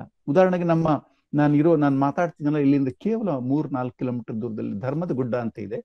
ನಾಳೆ ಬನ್ನಿ ಮುಡಿಯೋ ದಿನ ನಮ್ಮ ಇಡೀ ಹೊಸಪೇಟೆ ತಾಲೂಕಿನ 500ರಷ್ಟು ಹೆಣ್ ದೇವತೆಗಳು ಅಲ್ಲಿ ಸೇರ್ಕೊಳ್ತಾರೆ. ಧರ್ಮದ ಗುಡ್ಡದಲ್ಲಿ ಕಾಳಘಟ್ಟ ಅಂತ ಒಂದು ಜಾಗ ಇದೆ, ಅನಂತ ಶಯನಗುಡಿಯ ಪಕ್ಕದ ಇನ್ನೊಂದು ಬೆಟ್ಟದಲ್ಲಿ, ನದಿ ಪಕ್ಕದಲ್ಲಿ. ಬಹಳ ಇಂಟ್ರೆಸ್ಟಿಂಗ್ ಕಾಳಘಟ್ಟ, ಅದು ಧರ್ಮದ ಗುಡ್ಡ. ಯಾಕೆ ಈ ಕಾಳಘಟ್ಟ ಧರ್ಮದ ಗುಡ್ಡ? ನನಗಿನ್ನೂ ಅದೊಂದು 500 ದೇವತೆಗಳು, ಎಲ್ಲ ಹೆಣ್ ದೇವತೆಗಳು ಬರ್ತಾರೆ ನವರಾತ್ರಿ ದಿನ. ಆದ್ರೆ ಅವರೆಲ್ಲರೂ ಆಚರಿಸೋದು, ಅವರೆಲ್ಲರೂ ಕಾಯೋದು ಚನ್ನಬಸವಣ್ಣನಿಗೆ. ಈ ಹೆಣ್ ದೇವತೆಗಳ ಲೋಕದಲ್ಲಿ ಚನ್ನಬಸವಣ್ಣ ಯಾಕೆ ಬಂದ? ಇದು ದೊಡ್ಡ ಪ್ರಶ್ನೆ ಇದೆ. ಈ ಚನ್ನಬಸವಣ್ಣ ಯಾರು? ಯಾಕೆ ಇವನಿಗೆ ಆರಾಧಿಸ್ತಾರೆ? ಸೊ ಹೀಗಾಗಿ ಅನೇಕ ಒಗ್ಗಟ್ಟುಗಳು. ಅವನು ಒಬ್ಬ ತಾಯಿಯ ಮಗ, ಅವನೊಬ್ಬ ಅಕ್ಕನಾಗಮ್ಮನ ಮಗ. ನಮ್ಮ ಊರು ತರೀಕೆರೆ ಅಕ್ಕನಾಗಮ್ಮನ ಸಮಾಧಿ ಇರುವುದು ನಮ್ಮೂರ ಹೆಣ್ಮಗಳು ಆಕೆ, ಅಲ್ಲಿ ಅವಳ ಸಮಾಧಿ ಇದೆ. ಸೊ ಅಕ್ಕನಾಗಮ್ಮನಿಗೆ ಗೌರವಿಸುವುದಕ್ಕಾಗಿ ಚನ್ನಬಸವಣ್ಣನ ಗೌರವಿಸ್ತಾ ಇದ್ದಾರೆ ಈ ಹೆಣ್ ದೇವತೆಗಳು. ಯಾಕೆ ಸೊ ಅನೇಕ ಒಗ್ಗಟ್ಟುಗಳು ಅಲ್ಲಿ ಇವೆ, ಬಿಡಿಸ್ಲಿಕ್ಕೆ ನಮ್ಗೆ ಇನ್ನೂ ಆಗಿಲ್ಲ. ಅವುಗಳನ್ನು ಕೂಡ ನಮ್ಮ ಅಧ್ಯಯನಕಾರರು ಬಿಡಿಸ್ಬೇಕಾಗಿದೆ. ದೊಡ್ಡ ದೊಡ್ಡ ಬಿಕ್ಕಟ್ಟುಗಳಿವೆ. ಆಸಾದಿಗಳು ಇವಾಗಂತೂ ಹಾಡೋದೇ ಇಲ್ಲ. ಇಲ್ರಿ ನಾವು ಹಾಡೋದಿಲ್ಲ ಅಂತಾರೆ. ಯಾಕಂದ್ರೆ ಅಲ್ಲಿ ಒಂದು ಭೋಗದ ವರ್ಣನೆ ಇರುವ ಹಾಡು, ಆ ಭಾಷೆಯನ್ನು ಅವರು ಹಾಡೋಕೆ ಹಿಂಜರಿತು, ಅಥವಾ ಅವ್ರ ಮೇಲೆ ಏನೋ ಒಂದು ಬಗೆಯ ಒತ್ತಡ ಇದೆ. ಇವತ್ತು ಈಚೆಗೆ ಚಾಮುಂಡಿ ಬೆಟ್ಟದಲ್ಲಿ ಮಹಿಷಾಸುರ ಕ್ಲೈಮ್ ಮಾಡ್ತಿದ್ದಾರೆ. ಅವನ ಬುದ್ಧ ಮಹಿಷನ ಊರು ಚಾಮುಂಡಿ ಇಂತಲೂ ಇವನೇ ಇಂಪಾರ್ಟೆಂಟ್. ಮಹಿಷಾಸುರ, ಮಹಿಷ ಮಂಡಲ. ಅವನನ್ನ ಯಾಕೆ ನೀವು ಅಸುರ ಅಂದ್ರೆ? ಅವನು ಮೂಲತಃ ಬೌದ್ಧ, ದಲಿತರ, ದಮನಿತರ ನಾಯಕ. ಹೀಗೆ these are all the developments occurring in this world. ಹೆಣ್ ದೇವತೆಗಳ ಲೋಕದಲ್ಲಿ ಅನೇಕ ಬದಲಾವಣೆಗಳು ನಡೀತಾ ಇವೆ. ಇವುಗಳನ್ನು ಕೂಡ ನಾವು ಅಧ್ಯಯನ ಮಾಡಬೇಕು ಅಂದ್ರೆ ಹೆಣ್ ದೇವತೆಗಳನ್ನು ಸ್ಥಗಿತವಾದ ಒಂದು ವಿವರಗಳಲ್ಲಿ ಮಾಡದೆ, ಸ್ಥಿತ್ಯಂತರಗಳು ಏನು ಬದಲಾವಣೆ ನಡೀತಾ ಇದೆ ದಿನನಿತ್ಯನೇ, ಆ ಬದಲಾವಣೆಗಳ ಒಳಗಿಟ್ಟು ಅಧ್ಯಯನ ಮಾಡೋದು ನಮ್ಮ ಎದುರುಗಡೆ ಇರುವ ದೊಡ್ಡ ಸವಾಲು ಅಂತ ಹೇಳಿ ನನ್ನ ಮಾತನ್ನು ಮುಗಿಸ್ತೇನೆ. ಪ್ರಶ್ನೆಗಳನ್ನು ಕೇಳಬಹುದು. ಧನ್ಯವಾದಗಳು ಸರ್. ರಹಮತ್ ತರ್ಕೇರ್ ಸರ್ ಅವರು ಈವರೆಗೆ ಮಾತನಾಡಿದಂತಹ ವಿಷಯದ ಕುರಿತು ಏನಾದರೂ ಪ್ರಶ್ನೆಗಳಿದ್ರೆ ಅಥವಾ ಈ ಸಂವಾದವನ್ನು ಮುಂದುವರಿಸುವಂತ ಕೆಲವು ಅಂಶಗಳಿದ್ರೆ ಯಾರಾದರೂ ಮತ್ತೆ ತಾವು ಅಧ್ಯಯನದಲ್ಲಿ ತೊಡಗಿದಾಗ ಆಗುವಂತ ಕೆಲವು ಈ ರೀತಿಯ ತೊಡಕುಗಳಿದ್ರೆ ಅಂತಗಳ ಪ್ರಶ್ನೆಗಳನ್ನ ಇಲ್ಲಿ ಕೇಳ್ಬೇಕಂತ ಕೇಳ್ಕೊಳ್ತಾ ಇದ್ದೀನಿ. ನಮಸ್ಕಾರ ಸರ್, ಚೆನ್ನಾಗಿ ಮಾತಾಡಿದ್ರಿ. ರುಮಾ ಅವರ? ಹೌದು ಸರ್, ನಮಸ್ಕಾರ. ಧನ್ಯವಾದ. ತುಂಬಾ ಚೆನ್ನಾಗಿ ಮಾತಾಡಿದ್ರಿ ಸರ್. ನಂದೇನು ಪ್ರಶ್ನೆಗಳಿಲ್ಲ, ಸುಮ್ನೆ ಕುತೂಹಲ ತಿಳ್ಕೊಳ್ಬೇಕು ಅಷ್ಟೇನು ಓದ್ಕೊಂಡಿಲ್ಲ ನಾನು ಇದ್ರ ಬಗ್ಗೆ. ಈ ಫೆಮಿನಿಸ್ಟ್ ಹೆಣ್ಣು ದೇವತೆಗಳ ಕಡೆಗೆ ನೋಡಿಲ್ಲ ಅಂತ ಒಂದು ಮಾತು ತಾವು ಹೇಳಿದ್ರಿ. ಅದ್ರ ಜೊತೆಗೆ ಈಗ ಒಂದಷ್ಟು ಹೆಣ್ಣು ದೇವತೆಗಳನ್ನ ತುಂಬಾ ನಾನು ಇಷ್ಟಪಡ್ತೇನೆ. ನಾನು ಕೂಡ ಸ್ವತಃ ಹೆಣ್ಣಾಗಿರೋದ್ರಿಂದ ನಮ್ಗೂ ಎಲ್ಲರೂ ಪೂಜೆ ಮಾಡ್ಲಿ ಅಂತ ನಮ್ಗೆ ಸಹಜವಾಗಿ ಆಸೆ ಇದೆ. ಆದ್ರೆ ಯಾರು ಮಾಡೋದಿಲ್ಲ, ಬರೀ ಪೂಜೆ ಮಾಡ್ತಾರೆ. ಆದ್ರೆ ವಾಸ್ತವ ಬದುಕಿನಲ್ಲಿ ಏನ್ ಪೆಟ್ಟು ಕೊಡ್ಬೇಕು, ಎಲ್ಲಿ ಕೊಡ್ಬೇಕು ಅದೇ ಕೊಡ್ತಾ ಇರ್ತಾರೆ. ಪ್ರಶ್ನೆ ಏನಂತಂದ್ರೆ, ಇಲ್ಲಿವರೆಗೂ ಅಂದ್ರೆ ಪ್ರೀ ಹಿಸ್ಟಾರಿಕಲ್ ಟೈಮ್ ನಿಂದ ಇಲ್ಲಿವರೆಗೂ ನಡೆದು ಬಂದ ಹೆಣ್ಣು ದೇವತೆಗಳ ಪೂಜೆಯ ಮತ್ತು ಆರಾಧನೆಯ ಬಿಕ್ಕಟ್ಟುಗಳು ಕಾಲ ಕಾಲಕ್ಕೆ ಬದಲಾಗ್ತಾವೆ ಇದಾವೆ ಅನ್ನೋದನ್ನ ತಾವು ತುಂಬಾ ಚೆನ್ನಾಗಿ ಹೇಳಿದ್ರಿ. ಹಾಗೆ ಹೇಳುವಾಗ ಒಂದು ರಿಸ್ಟೋರೇಷನ್ ಇದೆ ಅಲ್ಲ ಫೆಮಿನಿಸಮ್ ಇದರಲ್ಲಿ, ಅದನ್ನ ನಾವು ಮಾಡ್ಬೇಕು, ಖಂಡಿತವಾಗಿ ಮಾಡ್ಬೇಕು, ಅದ್ರಲ್ಲಿ ಎರಡು ಮಾತುಗಳಿಲ್ಲ. ಆದ್ರೆ ಎಲ್ಲವನ್ನ ನಾವು ಹಾಗಿಂದ ಹಾಗೆ ಹಸಿ ಹಸಿ ಹಸಿ ಅಂದ್ರೆ ಹಸಿ ಅಲ್ಲ, ಇರೋದನ್ನ ಹಾಗೆ ಮುಂದುವರ್ಸ್ಕೊಂಡು ಹೋಗ್ಲಿಕ್ಕೆ ಸಾಧ್ಯವಿದೆ. ಈಗ ನನ್ಗೆ ಒಂದು ವೇಳೆ ಸೌದತ್ತಿ ಯಲ್ಲಮ್ಮನ ಜಾಗಕ್ಕೆ ಕರ್ಕೊಂಡೊಯ್ದು ಮುತ್ತು ಕಟ್ಟಿದ್ರೆ ನಾನೇನು ಅದಕ್ಕೆ ಪ್ರತಿಕ್ರಿಯೆ ನೀಡ್ತೀನಿ? ಅಜ್ಲ ಪದ್ಧತಿಯನ್ನ ಮುಂದುವರಿಸಿದ್ರೆ ನನ್ನ ಪ್ರತಿಕ್ರಿಯೆ ಏನಿರ್ತದೆ? ನಾನು ಒಬ್ಬ ಹೆಣ್ಣಾಗಿ ಅದನ್ನ ವಿಚಾರ ಮಾಡ್ಬೇಕು ಅಂತ ಅನ್ಕೊಂಡಿದೀನಿ ನಾನು. ಹಾಗೆ ಹೆಣ್ಣು ದೇವತೆಗಳನ್ನ ಪೂಜೆ ಮಾಡೋ ಈ ದೇಶದಲ್ಲಿ ಅದು ತಾವು ಸರಿಯಾಗಿ ಗುರುತಿಸಿದ್ರಿ, ಅದು ಲೋಕಲ್ ಹೌದು ಮತ್ತು ಪ್ಯಾನ್ ಇಂಡಿಯಾ ಪ್ರಕ್ರಿಯೆನೂ ಹೌದು ಅಂತ ಹೇಳಿ. ಆದ್ರೆ ಹೆಣ್ಣನ್ನ ಪೂಜೆ ಮಾಡ್ತಾನೆ ಹೆಣ್ಣನ್ನ ನಡ್ಸ್ಕೊಳ್ತಾ ಇರೋ ರೀತಿ ಇದೆ ಅಲ್ಲ, ಹಾಗಾಗಿ ನಮ್ಗೆ ಪೂಜೆ ಬೇಡ, ನೀವು ಯಾರು ನಮ್ಗೆ ಪೂಜೆ ಮಾಡೋದು ಬೇಡ ಅಂತ ನನಗೆ ಅನಿಸ್ತಾ ಇದೆ. ಜಸ್ಟ್ ನಮ್ಗೆ ಹೆಣ್ಣಾಗಿ ನೋಡ್ರಿ ಅಂತ ಅಷ್ಟೆ. ಇಷ್ಟು ಪೂಜೆ ಮಾಡಿ ಮಾಡಿ ತಲೆ ಮೇಲೆ ಹೊತ್ಕೊಂಡಿದೀವಿ ಅಂತ ಹೇಳಿ ತುಳಿತಾ ಇರೋ ಈ ಸಂದರ್ಭ ಇದೆ ಅಲ್ಲ, ಅದಕ್ಕೆ ಅಂದ್ರೆ ತಮ್ಗೆ ಏನೋ ರುಮ್ಮ ರೆಬೆಲ್ ಪ್ರಶ್ನೆ ಮಾಡ್ತಾ ಇದ್ದಾಳೆ ಅಂತ ದಯವಿಟ್ಟು ತಿಳ್ಕೊಬೇಡ್ರಿ. ರಿಸ್ಟೋರೇಷನ್ ಬಗ್ಗೆ ನಮ್ಗೆ ಎರಡು ಮಾತುಗಳು ಇಲ್ಲ. ಆದ್ರೆ ಯಾವುದು, ಎಷ್ಟು, ಹೇಗೆ, ಎಲ್ಲಿ ಮತ್ತು ಯಾರು ಇದನ್ನ ರಿಸ್ಟೋರೇಷನ್ ಆಗಿ ತಗೋಬೇಕು, ಇದೊಂದು ಫಿಲಾಸಫಿ ಆಗಿ ತಗೋಬೇಕು ಅನ್ನೋದು ಒಂದು ಪ್ರಶ್ನೆ. ರೆಸ್ಟೋರೇಷನ್ ಅನ್ನೋ ಪದವನ್ನು ನಾನು ಬಳಸ್ಲಿಲ್ಲ ಅಂದ್ರೆ ಖಂಡಿತ ಒಪ್ಕೊಳ್ತೀನಿ ಸರ್. ಅಂದ್ರೆ ನಾವು ಅದ್ರ ಕಡೆ ನೋಡ್ಬೇಕು ಅನ್ನೋ ಒಂದು ಮಾತನ್ನ ತಾವಂದ್ರಿ. ಆ ಕಡೆ ನೋಡೋಣ, ಖಂಡಿತವಾಗಿ ನೋಡೋಣ. ಈ ಎಲ್ಲ ಪ್ರಶ್ನೆಗಳನ್ನ ಎದುರಿಗಿಟ್ಕೊಂಡು ನಾವು ನೋಡ್ಬೇಕೋ ಏನೋ ಅಂತ ನನಗೆ ಅನಿಸ್ತಾ ಇದೆ. ಒಂದು ಎರಡನೇದು ತಡೀರಿ, ಇದಕ್ಕೆ ಉತ್ತರ ಕೊಟ್ಬಿಡ್ತೀನಿ. ಏನಂದ್ರೆ ಈ ಅಧ್ಯಯನಗಳನ್ನು ಅಂದ್ರೆ ಅದರ ಒಂದು ಫಿಲಾಸಫಿ ಇದೆಯಲ್ವಾ, ಹೆಣ್ಣಿಲ್ದೆ ಈ ಲೋಕ ಚೈತನ್ಯ ರಹಿತವಾಗುತ್ತದೆ, ಮತ್ತು ಪುರುಷ ಹೆಣ್ಣಿಲ್ದೆ ಅರೆಬರೆ ಆಗ್ತಾನೆ. ಈ ಲೋಕದ ಸೃಜನಶೀಲ ಶಕ್ತಿಯೇ, ಫಲವಂತಿಕೆ ಶಕ್ತಿಯೇ ಹೆಣ್ಣು ಎಂದು ಹೇಳುವ ಫಿಲಾಸಫಿ ಇದೆಯಲ್ಲ, ನಿಸ್ಸಂಶಯವಾಗಿ ಹೆಣ್ಣಿಗೆ ಘನತೆಯನ್ನು ತಂದುಕೊಡೋ ಫಿಲಾಸಫಿ. ಮತ್ತು ಅದು ಹುಟ್ಟಿದ್ದೇ ಪುರುಷ ಪ್ರಧಾನ ಸಮಾಜ ಮತ್ತು ಮಾತೃ ಪ್ರಧಾನ ಸಮಾಜದ ನಡುವಿನ ಸಂಘರ್ಷದಲ್ಲಿ. ಯಾವಾಗ ತನ್ನ ಅಸ್ತಿತ್ವ ಕಳ್ಕೊಳ್ತಾ ಇತ್ತು ಮಾತೃ ಪ್ರಧಾನ ಸಮಾಜ, ಆ ಹೊತ್ತಲ್ಲಿ ಹುಟ್ಟಿದೆ ಅಂತಲೇ ಬಹಳ ಜನ ವಿದ್ವಾಂಸರು ವ್ಯಾಖ್ಯಾನಿಸ್ತಾರೆ. ಸೊ ಆ ಫಿಲಾಸಫಿ ನನ್ನ ಪ್ರಕಾರ ಪ್ರೋಟೋ ಆದಿಮ ಫೆಮಿನಿಸಮ್. ಆದ್ರೆ ನಾನು ಹೇಳಿದ ಪ್ರಶ್ನೆ, ಅದನ್ನು ಮಾತ್ರ ಇಟ್ಟು ಗ್ಲೋರಿಫೈ ಮಾಡ್ತಾ ನಾವು ಅಧ್ಯಯನ ಮಾಡ್ಬಿಟ್ರೆ ಬಹಳ ಇಂಪಾರ್ಟೆಂಟ್ ಆದ ಜೆಂಡರ್ ಕ್ವಶನ್ ಮತ್ತೆ ಕಾಸ್ಟ್ ಕ್ವಶನ್ಸ್ ಅನ್ನ ಮಿಸ್ ಮಾಡ್ಕೊಂಡ್ಬಿಡ್ತೀವಿ. ಅದು ಮಿಸ್ ಮಾಡಬಾರ್ದು ಅನ್ನೋದೇ ನನ್ನ ಪ್ರಶ್ನೆ. ಆದ್ರಿಂದ ಪರಂಪರೆಯಿಂದ ನಾವು ಏನನ್ನು ಪಡಿಬೇಕು ಅನ್ನೋದೇ ಇಲ್ಲಿ ಮೂಲಭೂತ ಪ್ರಶ್ನೆ. ಅದನ್ನು ಖಂಡಿತವಾಗಿಯೂ ಪೂರ್ಣ ಸ್ವೀಕಾರವೂ ಅಲ್ಲ, ಖಂಡಿತವಾಗೂ ರಿಜೆಕ್ಷನ್ ಅಲ್ಲ. ಅದರಿಂದ ನಿಮ್ಮಂಥವ್ರು ಸ್ತ್ರೀವಾದಿ ಹಿನ್ನೆಲೆಯಿಂದ ಬಂದವರು ಈ ಹೆಣ್ಣು ದೇವತೆಗಳ ಲೋಕವನ್ನು ಆಳವಾಗಿ ಅಧ್ಯಯನ ಮಾಡಿದ್ರೆ ಅದು ಖಂಡಿತ KG ನಾಗರಾಜಪ್ಪನವ್ರಿಗಿಂತ, SS ಹಿರೇಮಠ ಅವ್ರಿಗಿಂತ, ದೇವಿ ಪ್ರಸಾದ್ ಚಟ್ಟೋಪಾಧ್ಯಾಯರಿಗಿಂತ ತುಂಬಾ ಡಿಫ್ರೆಂಟ್ ಆಗಿರ್ತದೆ. ಅಂಥದ್ದೊಂದು ಬೌದ್ಧಿಕ ಸಂಶೋಧನಾತ್ಮಕ ಯತ್ನ ಆಗ್ಬೇಕು. ನನಗೆ ಒಂದು ದೊಡ್ಡ ಆಬ್ಸೆನ್ಸ್ ಕಾಣ್ತಾ ಇದೆ. ಅಂದ್ರೆ ಫೆಮಿನಿಸ್ಟ್ ಪಾಯಿಂಟ್ ಆಫ್ ವ್ಯೂನಿಂದ ಈ ಲೋಕವನ್ನ ಅಧ್ಯಯನ ಮಾಡಿರುವುದು ತುಂಬಾ ಕಡಿಮೆ ಇದೆ. ಅದು ಪ್ರವೇಶ ಆಗ್ಲಿ ಅನ್ನೋದು ನನ್ನ ಆಶಯ. ಎರಡನೇ ಪ್ರಶ್ನೆ ಹೇಳಿ ಮೇಡಮ್. ಖಂಡಿತ ಸರ್, ಪ್ರಶ್ನೆ ಅಲ್ಲ ಇದು ಸರ್. ಕ್ಷುದ್ರ ದೇವತೆಗಳು ಅಂತ ಅದು ಮಾರಿ ಮಸಣಿಯಗಳನ್ನ ವಚನಕಾರರು ಹಾಗೆ ಕರೀತಾರೆ ಅನ್ನೋ ಮಾತು ಬಂತು ಸರ್. ಇನ್ನೊಂದು ಏನೋ ಒಂದು ನೆನಪಿದೆ ನನ್ಗೆ, ಮಾರಿ ಎಂಬುದೇನು ಕಂಗಳು ತಪ್ಪಿ ನೋಡಿದಡೆ ಮಾರಿ, ನಾಲಿಗೆ ತಪ್ಪಿ ನುಡಿದಡೆ ಮಾರಿ. ಹೀಗೆ ಹೇಳ್ತಾ ಈ ಕಾಲಘಟ್ಟದಲ್ಲಿ ನಾವು ಈಗ ಈ ಸಂಪ್ರದಾಯದ ಹೆಸರಿನಲ್ಲಿ, ಪರಂಪರೆ ಹೆಸರಿನಲ್ಲಿ ಹೆಣ್ಣಿನ ಮೇಲೆ ನಡೀತಾ ಇರೋ ಈ ಎಲ್ಲ ಇದು ಇದೆಯಲ್ಲ, ಈಗ ನಮ್ಮ ಗೀತಾ ನಾಗಭೂಷಣ್ ಅಂತವ್ರು ಅದನ್ನು ಚಿತ್ರಿಸಿರೋ ಪರಿ ಇದೆಯಲ್ಲ, ನಮ್ಮ ಮಾಲಿಕಾರ್ ಸರ್ ತಾವು ಹೇಳಿದ್ರಿ ಅದನ್ನು ಕೂಡ. ಹಾಗಾಗಿ ಈ ಮಾರಿ ಅನ್ನೋದನ್ನ ನಾವು ಒಂದು ಕ್ಷುದ್ರ ದೇವತೆ ಅಂತ ಈ ಹೊತ್ತಿಗೆ ತಗೊಳ್ಬೇಕು, ಅದು ಕ್ಷುದ್ರ ದೇವತೆ ಅಂತ ತಗೊಳ್ಬೇಕಾಗಿಲ್ಲ. ಆದ್ರೆ ಮಾರಿ ಅನ್ನೋದನ್ನ ಒಂದು ಶಕ್ತಿ ಅಂತ ಹೇಳಿ ತಗೊಂಡು ಅದಕ್ಕೆ ಅದರ ಜೊತೆಗೆ ಬಂದಿರೋ ಹೆಣ್ಣನ್ನ ಕಟ್ಟಿ ಹಾಕ್ಲಿಕ್ಕೆ ಇರೋ ಎಲ್ಲಾ ರಿಚುವಲ್ಸ್ ಇದಾವಲ್ಲ, ಅವುಗಳನ್ನ ನಾವು ಕ್ರಿಟಿಕಲ್ ಆಗಿ ನೋಡೋ ಅವಶ್ಯಕತೆ ಇದೆ ಅಲ್ಲ ಅಂತ ನನಗೆ ಅನಿಸ್ತಾ ಇದೆ. ಖಂಡಿತ ಖಂಡಿತ. ಹಾ, ಯಾಕಂದ್ರೆ ಈಗ ನಾವು ಅದನ್ನ ಹಾಗೆ ನಾವು ಅದನ್ನ ತಗೊಂಡ್ರೆ, ಈಗ ಸೌದತ್ತಿ ಎಲ್ಲ ಮುಂದೆ ಎಲ್ಲ ಸರಿಯಾಗಿದೆ, ನಮ್ಗೆ ಖುಷಿ ಅವಳು ಪೂಜೆ ಮಾಡ್ಲಿಕ್ಕೆ. ಯಾಕಂದ್ರೆ ಬಾಲ್ಯದಿಂದಲೂ ಅವಳ ಪೂಜೆ ಜೊತೆಗೆ ಬೆಳೆದ್ ಬಂದಿರ್ತೀವಿ. ಒಂದೇನೋ ನಮ್ಗೆ ಭಾವನಾತ್ಮಕ ಸಂಬಂಧ ಇರ್ತದೆ, ಎಲ್ಲ ಮನೆ ಜೊತೆಗೆ ನಮ್ಗೆ ಒಂದು ಭಾವನಾತ್ಮಕ ಸಂಬಂಧ ಇರ್ತದೆ. ಅವಳು ಪೂಜೆ ಮಾಡೋದಂದ್ರೆ ನಮ್ಗೆ ಖುಷಿ. ಆದ್ರೆ ಅದ್ರ ಜೊತೆಗೇನೆ ನನ್ನನ್ನು ಒಯ್ದು ಮುತ್ತು ಕಟ್ಲಿಕ್ಕೆ ಕರ್ಕೊಂಡು ಹೋದ್ರೆ ನಾನು ಅದನ್ನ ಹೇಗೆ ಸ್ವೀಕರಿಸ್ಬೇಕು?